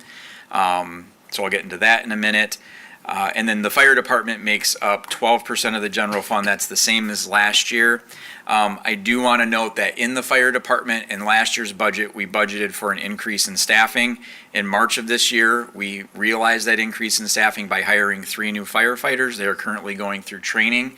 2/3 of the costs of those 3 firefighters are covered by what's called the SAFER grant, and that will continue through 2029. So we're paying for 1 firefighter and getting 3, and then in 2030 forward, we'll have to pay for all 3 of those as we move forward through our budgets. So we had planned on hiring those, which is why the percentage did not change. And then that's offset by grant revenue that we're getting from the federal government. Looking at the next 2 that I pulled out, Parks and Recs, which I talked a little bit about. But first I'm going to talk about pension costs. Pension costs will continue to be a strain not only on the general fund, but all budgets. This year, the general fund had to absorb a nearly $500,000 increase in pension costs. And now, as I noted, they account for 11% of general fund, and we expect that to grow to 12% before we peak. These expenses are expected to continue to grow into either 2029 or 2030.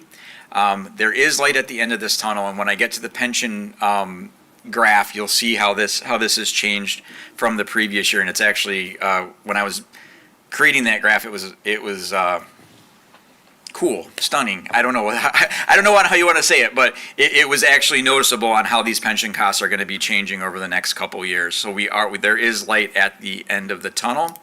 We'll get our 2026 report, which will cover up through December 31st of 25, the middle of this summer, and hopefully the trends that we've seen for the past 2 years will continue to confirm what MERS has been estimating for the past couple years about when we'll peak, which should be the 28-29 cycle. I do want to note that is a year earlier than what it was the previous audit.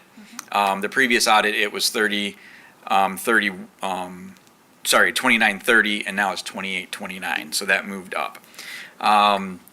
The parks budget, this is 8% of the general fund. This is actually a 1% increase of the overall general fund from the past year. This is somewhat driven by the McGrath Park grant or McGrath Park fund that exists at the Community Foundation that helps to fund projects at McGrath Park, so there will be one going on there this year.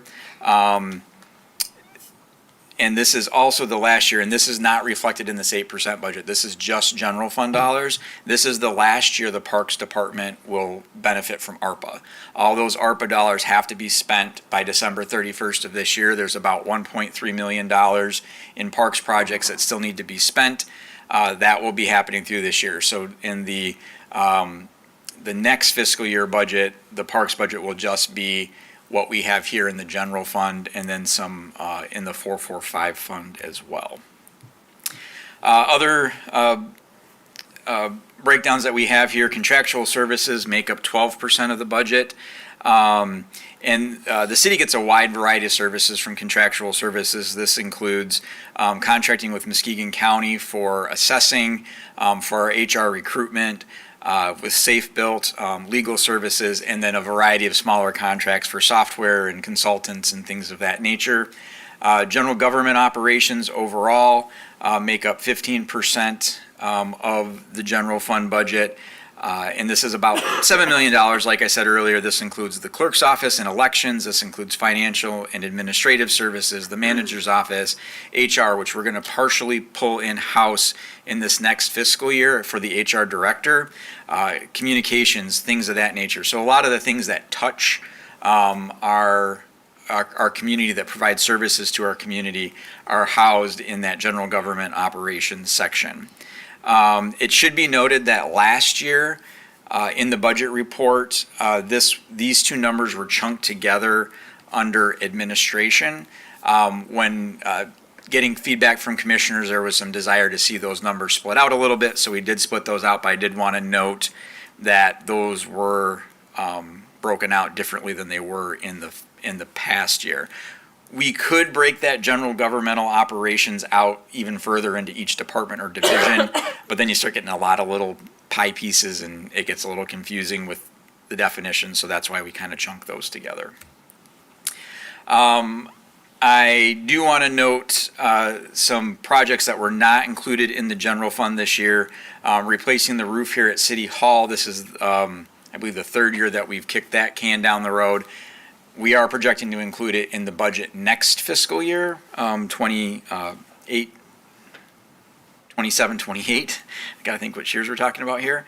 And reconstruction of the City Hall parking lot and the Trinity Health seating are all projects that did not make the cut this year. And this is the same for every fiscal year. There's projects that don't make the cut. There's things that we want to be able to do, but we're not able to do.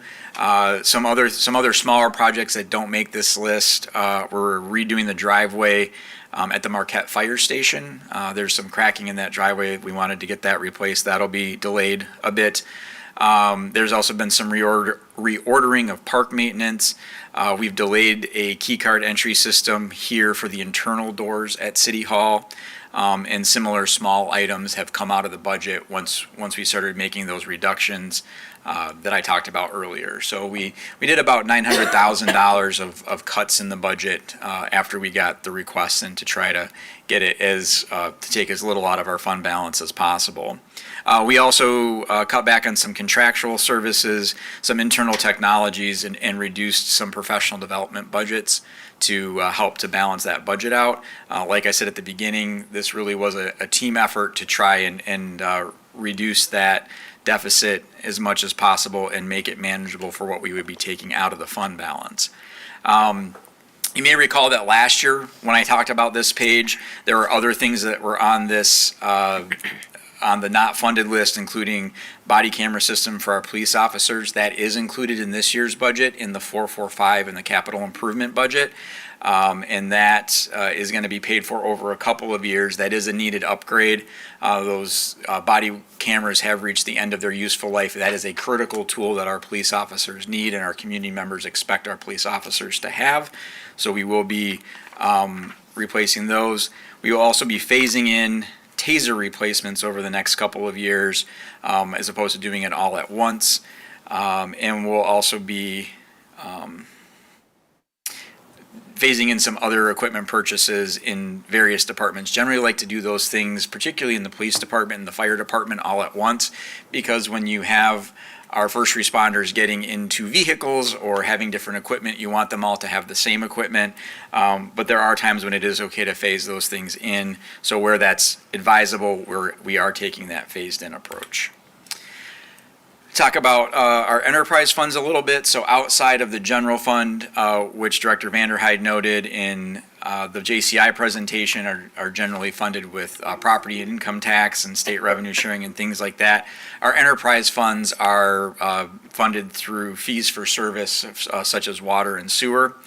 So I do want to note that for this coming fiscal year, we are projecting adding more money into our water fund balance. We're projecting revenues of $23,745,166 and spending about $23,170 for $574,000 in surplus in the water fund.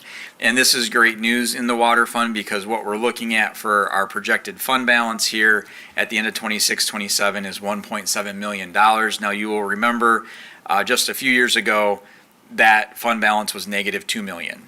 And because of the city commission action to do some non-popular votes with rates, we're moving in the right direction. And this is, we're not there yet. We do want to try to hit that we don't want to try. We are aiming to hit 6 months of operational revenue, which in this case would be about $11.5 million.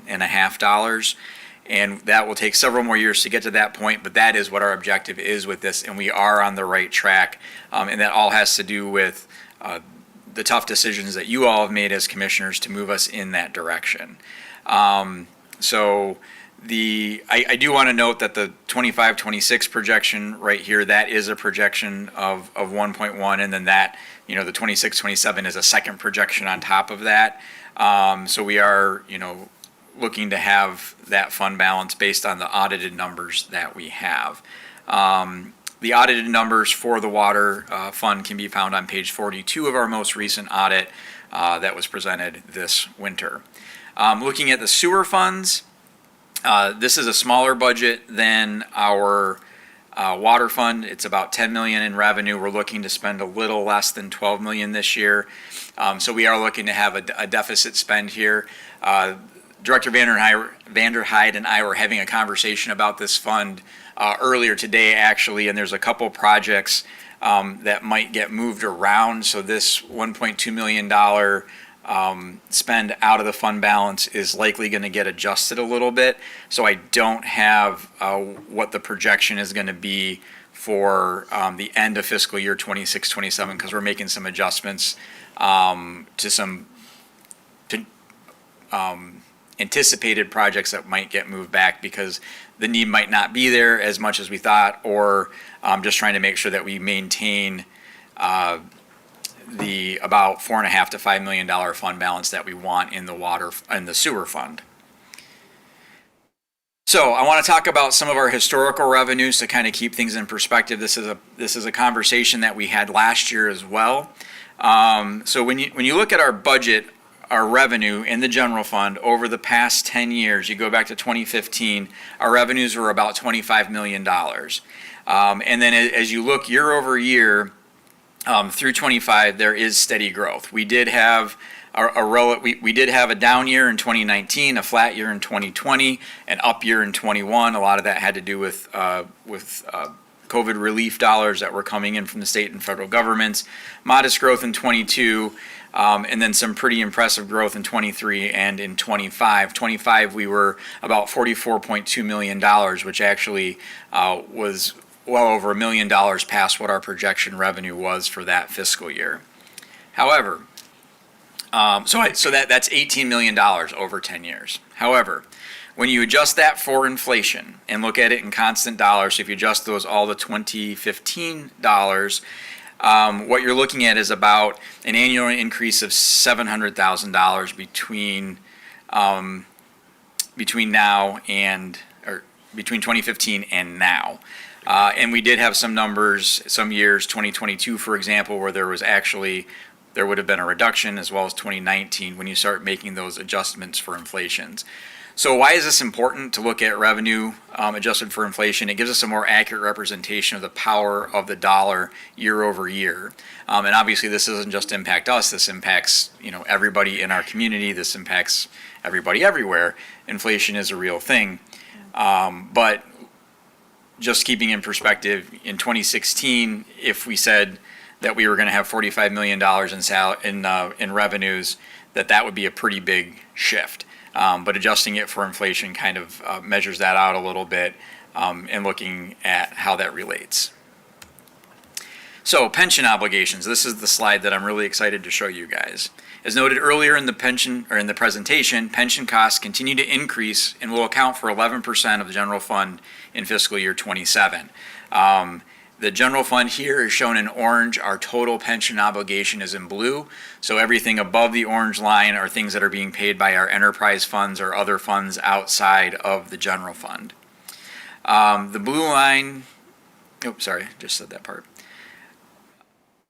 Pension costs are now slated to peak in 28-29, as I noticed. So in this slide, it's the 29, the FY29 bars. That is 2 fiscal years from what we're planning now. As noted before, this was in fiscal year 29-30, so it got moved up a year.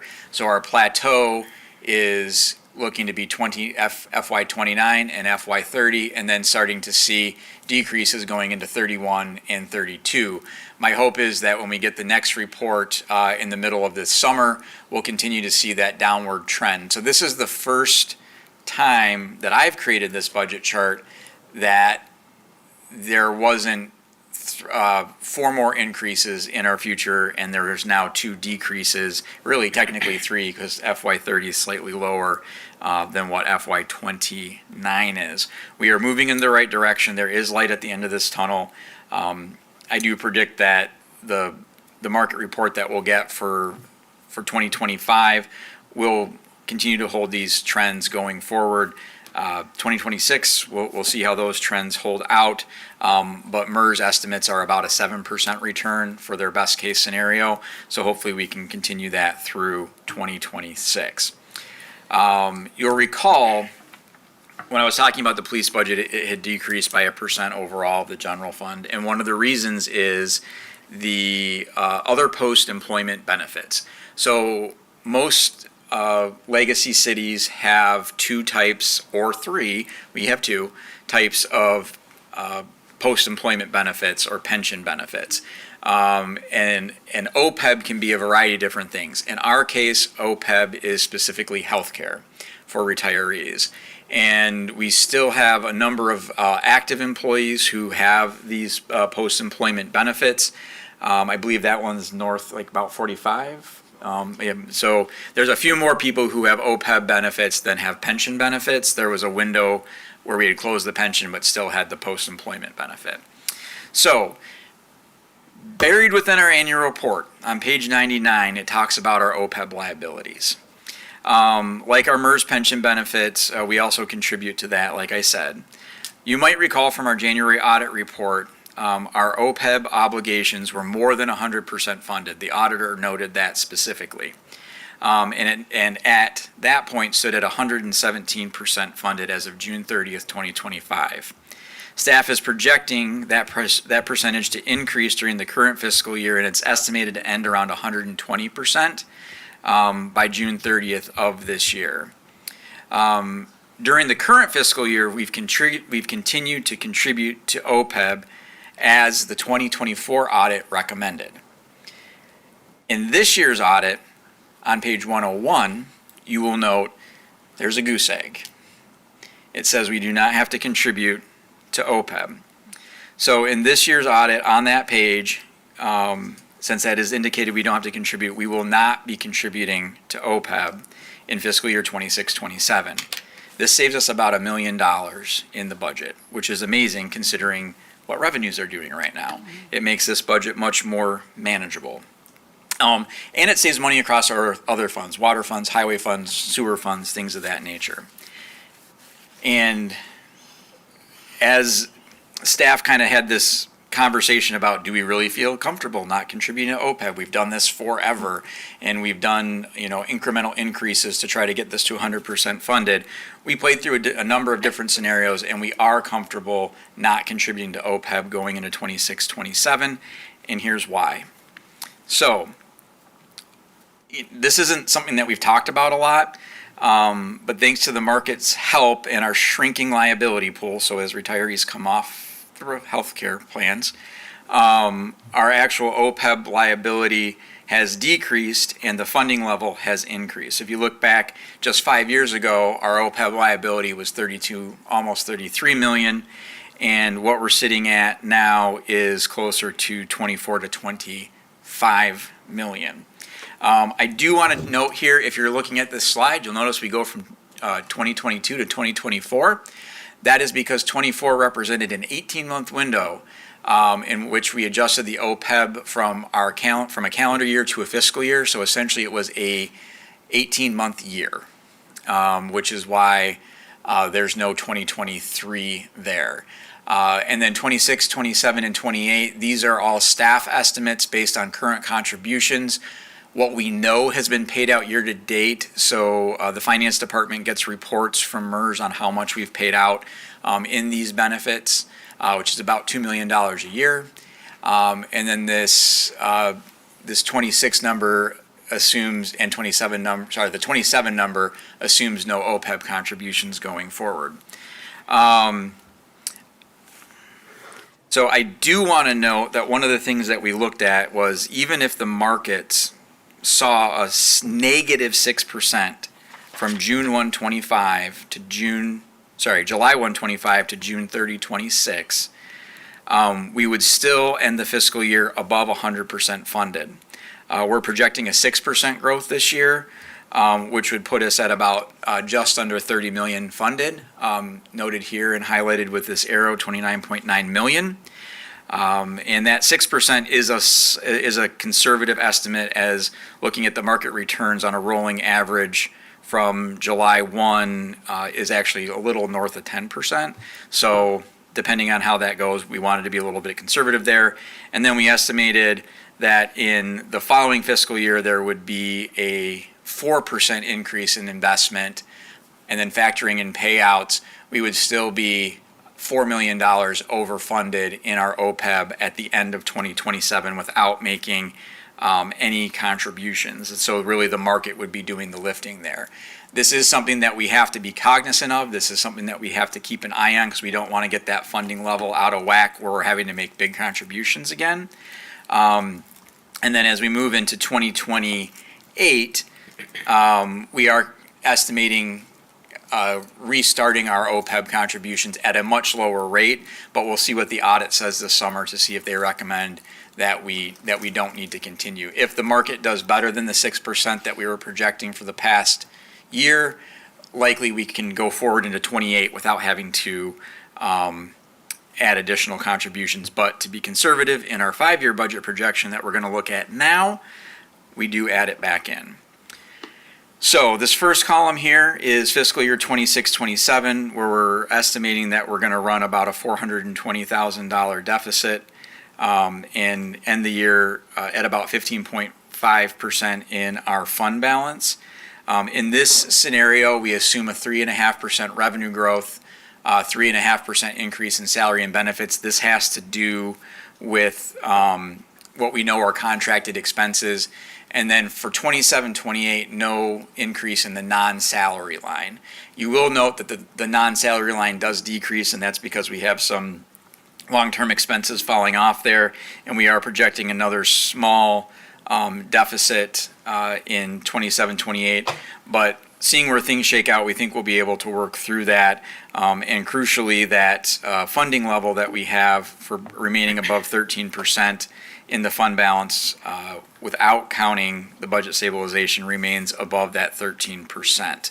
And in the 27-28 budget, this does assume adding in OPEB payments, which are, in this case, would be about $700,000. So if you take that OPEB payment out, you're in a balanced budget with a surplus. And then if there were to be other things that were taken out, such as fund transfers to other assets that we subsidize, that number gets even better, and things of that nature. So all these budget estimates assume that we continue to transfer to other funds as we do to today, the arena, the marina, things of that nature. We continue to hold off on large capital projects in the general fund. However, we've got a plan for that, which would be to start building up our 445 fund, because we're going to be creating a housing fund this coming fiscal year as well, so we can separate out our housing initiatives from our capital projects, which that's a really critical thing for us to do. We've had a really big success in our housing sphere, and this has been a priority of the commission to get this fund established.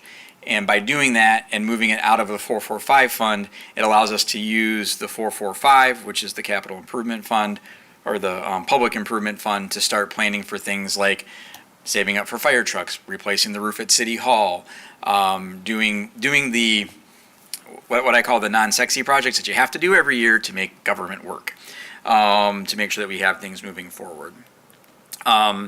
And ultimately, what I would like us to do is, when we start to run budget surpluses, taking half or 25% of that budget surplus, as I've highlighted here, and putting that into the 445. So that's where that surplus to 445 comes from. In this instance, in a couple fiscal years, we're noting that as 50%. The fiscal year after that, it's a quarter. It just depends on what number we're comfortable with, where we want the fund balance percent to sit at. Ideally, in Jonathan's perfect world, we would get the fund balance up to about 20% over time, and then start socking those other dollars into savings for the capital projects or looking at how we make other investments and adjustments in the general fund, whether that's on the non-salary or on the staffing side of things. So that's why I've highlighted that here.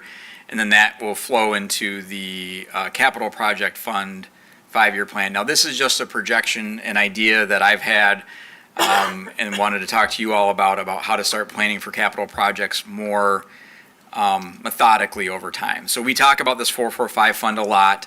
It's called public improvement, and historically, like I noted, it was used for large purchases or to complete one-time projects, fire trucks, roofs, things like that. Over the years, it's been used to support the housing projects, which is great. We needed that. We needed to show that that project and those plans could work forward. We have shown proof of concept. And as Director Ekholm presented to you guys several weeks ago, that fund can now go stand on its own through revenue from brownfield funds and also looking at taking loans out and then selling property and really creating a revolving loan fund there and letting a housing fund do what it does. As anybody who's remodeled a house or built a house knows, the budget that you have at the beginning is generally a little bit different than what you have at the end, which in the 445 made things really difficult to plan for the other things that we needed to do in the city, which is why we started using just the general fund for capital projects as well. So for the 26-27 year, what we're looking at, you can see revenues in the general fund of $432,500. Where does that money come from? $150,000 of that is naming rights from the arena, and then the balance of that, in this case, is really coming from insurance premium paybacks that we get from MIRMA. Thank you. Too many acronyms in my head. So we're looking at revenues of $432,500. And we're looking at doing about a little over $500,000 in projects. Now, those are 3 projects in this case. We have did I write it down?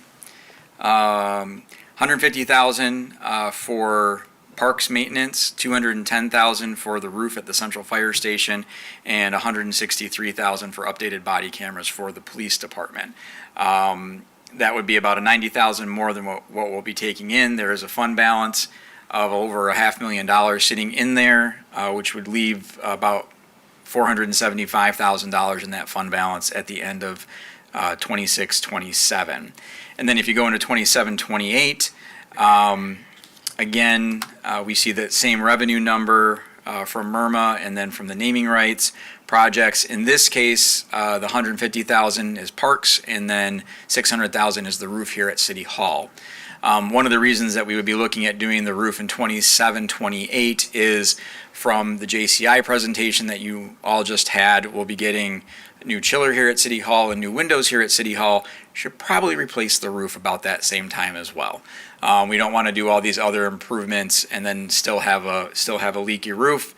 We have money in that capital fund project to do that, and then that would end that fiscal year at about $157,000. Now, I do want to note we did put in for a congressional directed spending on the central fire roof. We did receive word today that it is being recommended. That doesn't mean it's going to get funded, but it's moving on to the next step in the process. So that $210,000 could come out of another fund area, and then that would still stay in the capital project. So fingers crossed on that. One of the reasons that we put forward the central fire roof for that appropriation is obviously that's also where central dispatch is located, and within central dispatch, that is where the majority of the IT equipment for all the other municipalities in the county is located. So we want to make sure that building has a good roof, because that would not be fun stuff to have get wet. This $353,000 that I talked about in 29-30, which would roughly be half of the fund balance that we would project for that year. This is just to illustrate how that would work in the 445 fund. So you would have the general revenue, the general fund surplus transfer for the total revenues. Don't know what the projects in that fund would be beyond the $150,000 for parks maintenance that we've dedicated out of that fund, or that you all have dedicated out of that revenue. And then you can start seeing how that fund would build up over time. Between 29 and 30, it would go up $440,000. In 30-31, it would go up another $1 million. And so then we're reaching the $2 million mark in that fund. And we would continue to project that out over time to start really looking at how we're planning our capital projects and knowing that, okay, in 4 years, we've got $3 million worth of projects. How do we get to that point? How much do we take from budget surpluses and move it over, things of that nature? So let's talk about challenges and opportunities. This is a perennial one for us and for many communities our size, is the recruitment and retention of police officers. This is not unique to us. It's something that we will continue to work at. It's something that Chief Kozel and I talk about regularly on how we make ourselves more competitive. It's not just about wages. It's about a variety of different things that we look at. We're big enough that we've got some of the things that people desire in a long-term police career, but we're not big enough that we have all of the things. And so how do we kind of find that balance in there? Tomorrow night, as one of the action items, you will see the updated wages for the police department that were not included in our current contract. The last 2 years of the contract, the wages were left blank. Those were negotiated out, and you'll see that tomorrow night. Those numbers are built into this budget, so that is accounted for. As we noted last year, this continues to be the case. Uncertainty at the federal level regarding various funding streams could come to a head in this next year, as our federal funding often runs behind where the federal government is by about a year. And after January 1 is when a lot of the changes from the large omnibus budget bill that Congress passed this past year will come into effect. So that will continue to be a question about how that impacts things here in Muskegon and communities all over the country. There is obviously international economic uncertainty around oil and fuel prices. That is something that will weigh on our budgets as well. We do buy gas, we do plow roads, we do things that require fuel. So that will continue to have an impact on us and could have impacts on businesses here in the city. We desire to offer a wider variety of services and keep fees low and manageable for our residents, which is a very admirable thing to do. And it's trying to find that balance for what we can do with what we want to do. We do have opportunities. We have a lot more opportunities than what a lot of communities have. And when you talk to people even in the Metro Grand Rapids area, or when you go to the east side of the state, and the way they talk about Muskegon, and then sometimes how we think about the challenges that we have, it's really kind of cool and refreshing to see what people think about our community and how excited they are to come visit us in the summer and to come do things, and how envious they are of the projects that we have going on, the infill, the largest adaptive reuse project in the state of Michigan outside of Metro Detroit going on at Shaw Walker. We have all these really cool things going on here in Muskegon. Downtown, we've got Lakeview Lost Phase 2 that's finally underway and moving forward. We have growth in the ports along Muskegon Lake. We are looking to have expanded public access. These investments will continue to have positive impacts on our property taxes and our income taxes as we go forward. One of the reasons that we're seeing this property tax growth and this income tax growth is because of the hard work that's been done years in the past. If we hadn't made those tough decisions and those complicated economic development incentive packages available to people, our revenues, or available to developers, our revenues would be lower than what they are now. Those economic development packages really do pay off, and we are seeing that come to fruition now, where we're seeing those property and income taxes go up. Now, as our property taxes go up, the Headley kicks in, so there's kind of a balance there, but overall it's a better net position to be in.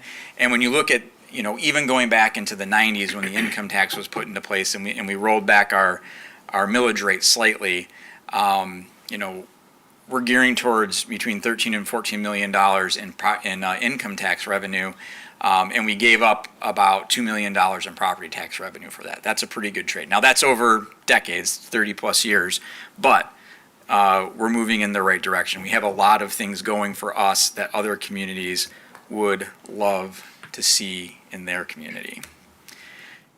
Future recommendations, as noted last year, and as staff has continued this year, we've been educating ourselves on priority-based budgeting models. As you as a commission and us as senior staff meet later this month to do the goal setting session, that will help inform that priority-based budgeting discussion going forward as we move forward into future fiscal years. That type of budgeting process has a longer timeline as you work on it, but it generally pays off in the long run. And it also can be a lot more transparent and flexible as priorities change and outcomes are evaluated and move forward. So we're going into fiscal year 26-27 with a structurally sound general fund budget. Although we are looking at using some of our fund reserve, when you look at where we're transferring money out to, if we weren't to be doing that, the general fund would be balanced. I want to make that clear. And so general funds, other funds continue to be a strain on the general fund and reduce some of that flexibility. Because of the tough decisions that you as a commission have made in the past, and commissions before you, our enterprise funds continue to improve with their overall net position, with the sewer fund maintaining its projected 6-month operating revenues, and with the water fund out of deficit. That is huge. The water fund is out of deficit and moving in the right direction. As noted last year, we must keep these funds on track as new S&P guidelines consider enterprise fund performance when assessing bond ratings of the general fund. That's why it's so important to make sure that we keep those 6-month operating lines in line or are moving in that direction. We've made great strides on OPEB funding. Without the decisions and direction that Director Grant and his team have made over time on making sure that we were funding those OPEB payments the way that we wouldn't be able to back off on those payments now. So we'll continue to monitor that going forward. That's not something we want to take our eye off the ball on. And hopefully the conservative estimate that we've taken of adding it back in 27-28 can be backed off a little bit. We'll know when we get those audited numbers. We're projecting modest investment growth in the OPEB funds like I talked about, which hopefully meets our contribution needs. So once you hit around that 120 to 125% level, that could hopefully be the case. And those do fluctuate over time. They have sort of been coming down and leveling off, and then they'll generally come down again. So that was a lot. My clock says 55 minutes. So I'm ready for questions. All right. Thank you, Mr. Manager. Great presentation. And thank you to Team Muskegon for all of your work in, going into this budget process. Before we get to questions, though, can you please outline what's to come? So we have to adopt this by the end of June. What are the next steps? Meetings, public hearings, presentation, so on and so forth. Correct. So this is the presentation tonight. It will be available to be discussed at any of the future meetings. We'll hold the public hearing at the second meeting in May. We will have it as a discussion item at the June work session. Not the whole presentation, but it'll be as a discussion item. And then generally what we aim for is the first meeting in June for adoption. So that way we have some wiggle room if we have to go to the second meeting in June. So it'll be talked about at a minimum of 4 meetings and out there for a little more than a month before adoption. Mm-hmm. Thank you, Mr. Manager. Mm-hmm.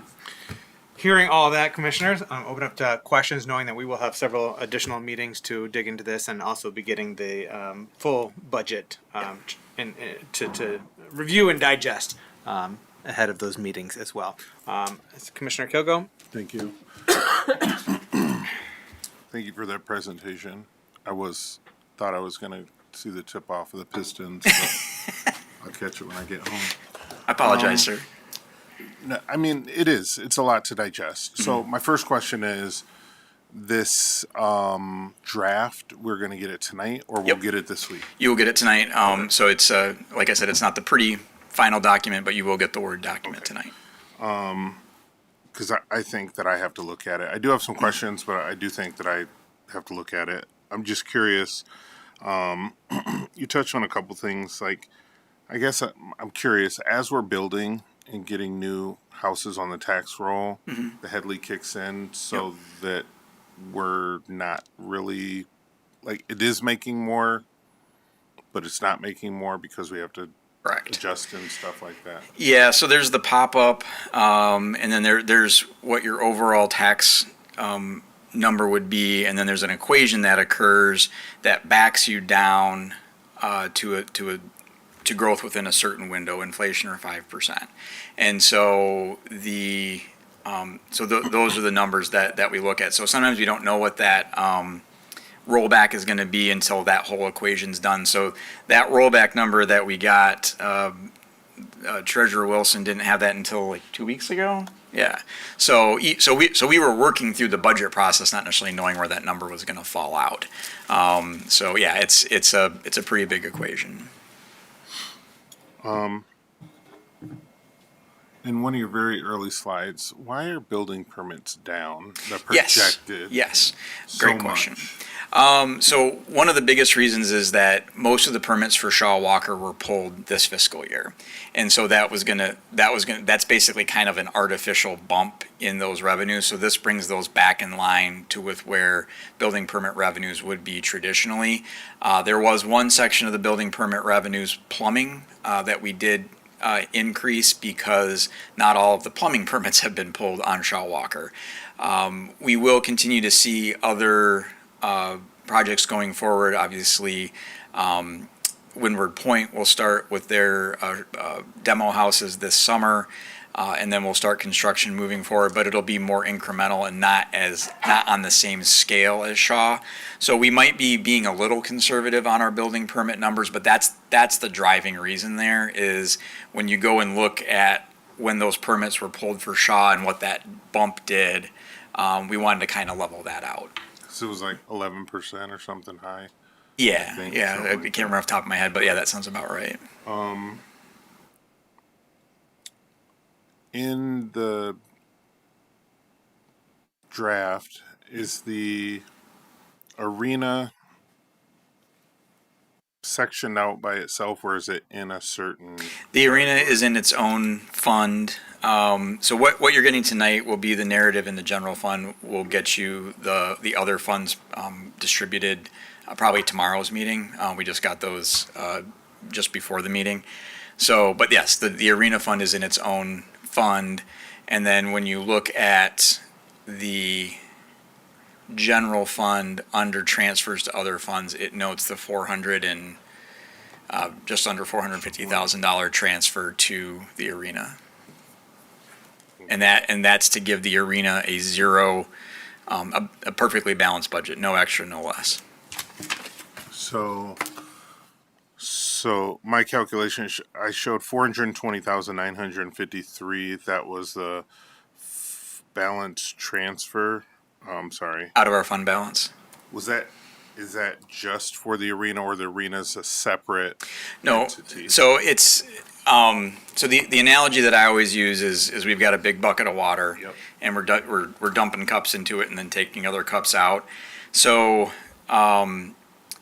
that $421,000 that we're projecting to use out of our fund balance this year is less than what we're anticipating to transfer to the arena, which I believe is $442,000 or $444,000. It's close, but it's less than what we're transferring to the arena. So if that arena transfer wasn't there, then we would have a balanced budget from the general fund. So what that means is that the property tax dollars that we're receiving, the income tax dollars, the state revenue sharing, for the general governmental operations that we're required to do, there's just enough funds to be doing that. When we're transferring to other areas is when we get things out of whack a little bit.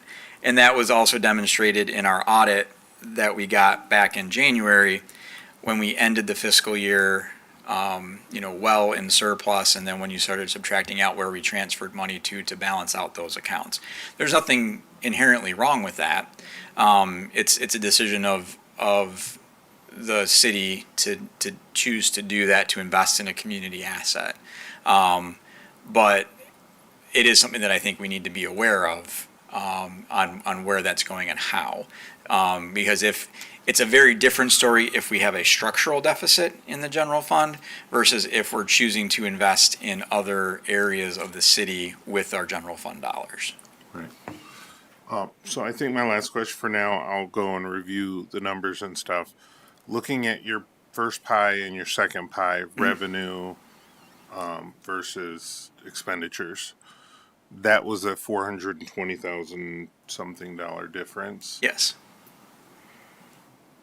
The deficit from the arena is calculated in there.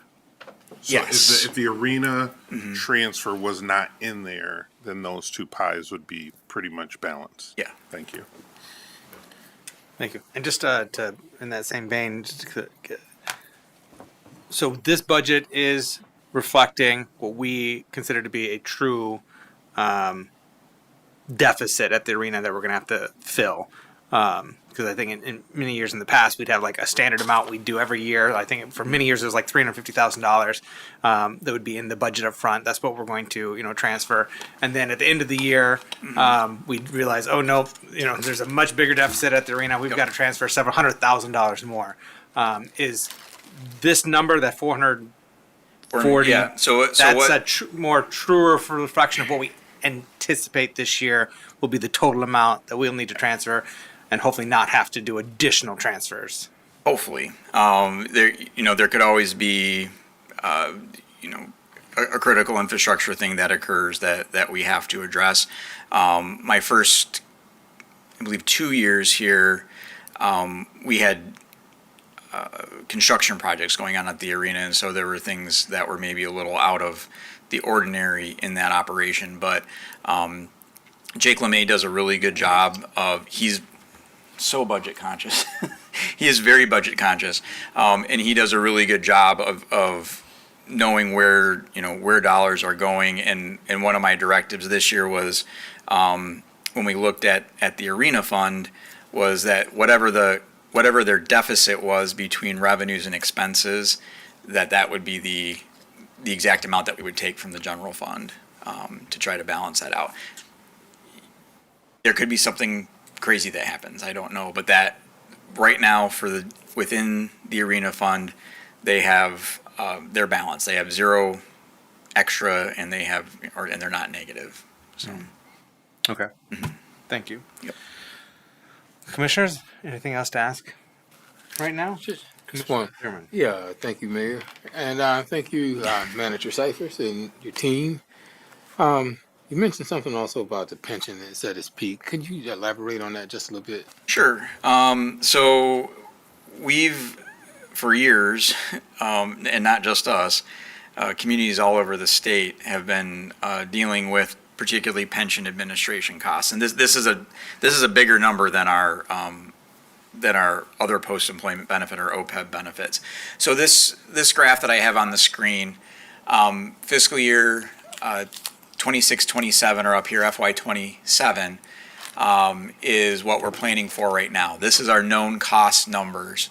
So the general fund in orange is what the general fund will be paying, which is just a hair over $5 million. When my first budget, which was the 24 budget on here, it was just under $3 million. So it's grown pretty substantially over the past couple years. The good news is that stair step is we're almost to the mountaintop. If you look at fiscal year 2029 and fiscal year 2030, those two numbers are pretty darn equal, with about $7.5 million total liability across all our funds and just under $6 million in the general fund 2 years from now. So, and then that next year, it slightly lower, and then we start seeing actual step downs in fiscal year 31 and 32. So what that means is that between market returns, employee and employer contributions, our funding level within our MERS retirement system for pension employees. This is our pension's been closed since 2006. Yeah, 2006 to the mid 2000s. So we're talking 20 years that it's been closed. We still have just under 40 employees who are on the pension, but those numbers adjust every year based on final average compensation, things of that nature. So we do see a plateau here. Light is at the end of the tunnel as long as these actuarial tables hold.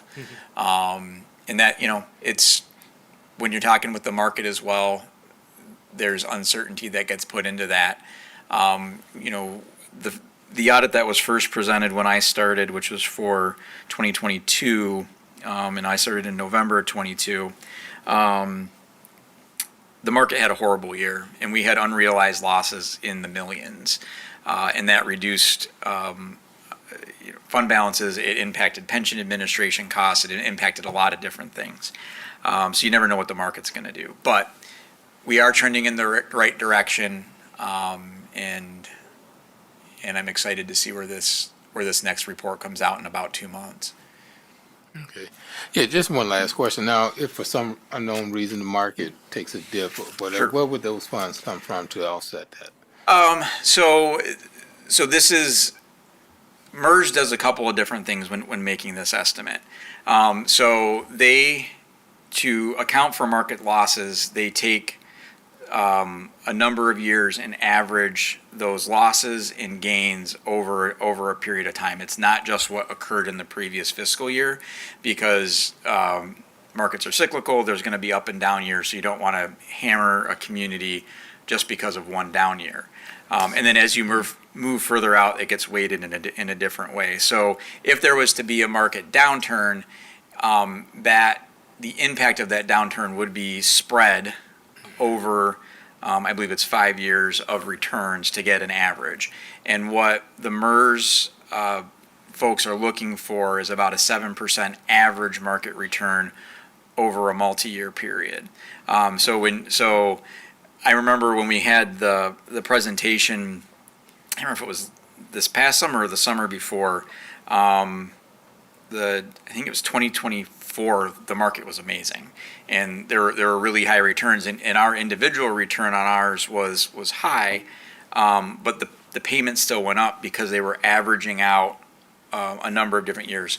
And the 22 year that was really bad was still weighted in there. So they were kind of balancing each other out. So those payments come from us, but it's averaged out over time as opposed to hitting in 1 year. The same thing with the OPEB benefits. Those ones, we can maybe factor for a little bit better because we're over 100% funded. But again, that would come from us. Okay. Thank you. I guess that gives them somewhat a comfortable sense of mind and, of a safety net too. Yeah. And it was, when MERS changed their assumptions, so they actually lowered what their average assumption was a number of years ago, and that frustrated a lot of communities because it pushed out that final year of payments out a number of years. And then when they started averaging things in over time, that also frustrated folks because they're like, well, we had this really great year and we're not seeing the results. Be critical of MERS or whatever. There is a certain amount of logic there. I might be a little more optimistic on it now because I'm seeing the end of the tunnel. But I do know at the time it was frustrating. So, yeah. All right. Thank you. You're welcome. Yeah, I remember, and you may as well, Commissioner German, at the beginning of this decade, we were anticipating peaking, like right now. Yeah. Yes. Like this year peaking, and then it's like, oh, we're going to be freeing up millions of dollars, in subsequent years that we can, spend in programming and services and capital improvements and the like. And so it was frustrating to see that getting pushed out. And it's like, what's going on here? I know we've had conversations around that and the frustrations. So it is relieving to see that instead of being pushed out, now it pushed up 1 year. Yeah. So I'm going to share your optimism, if even just a bit cautious, that light at the end of the tunnel is there, and we can see it. So it'll be exciting once we get there. Yeah. Now markets don't screw it up. And they are conservative estimates, so hopefully, and obviously there are always market downturns from Yeah. time Oh, to yeah. time. Yeah, but over the long term, that's what we're looking for here is steady growth over the long term. Yeah. All right. Thank you, Commissioner German. Thank you, Yeah, Commissioner thank you. Manager. Commissioner St. Clair, Commissioner Jackson, anything to ask or share? Okay. All right. Well, I look forward to digging into the full budget book, draft version right now, and the upcoming public hearings and further deliberation before we finally adopt our next fiscal year budget. So thank you again, Mr. Manager, and thank you to all of our staff, and especially the Finance Department, for your work on this budget. That brings us to public comment. Is there anyone in the audience that wishes to give public comment at this time?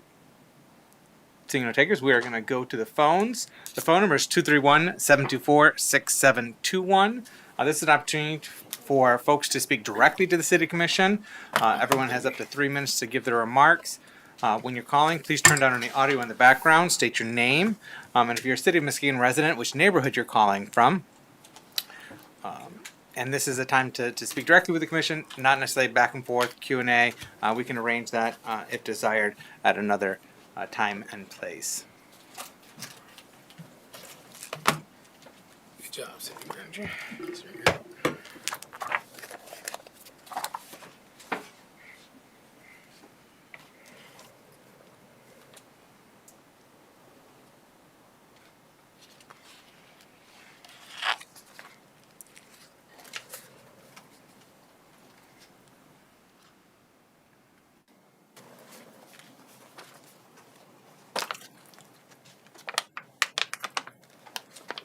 Does not look like we have any takers for phone-in comments. Commissioners, I would entertain a motion to adjourn. Support. We have a motion by Commissioner St. Clair, supported by Commissioner Kilgo. All in favor of adjourning, please indicate by saying aye. Aye. All opposed, same sign. We are adjourned. Thank you. Take care and be well. Right.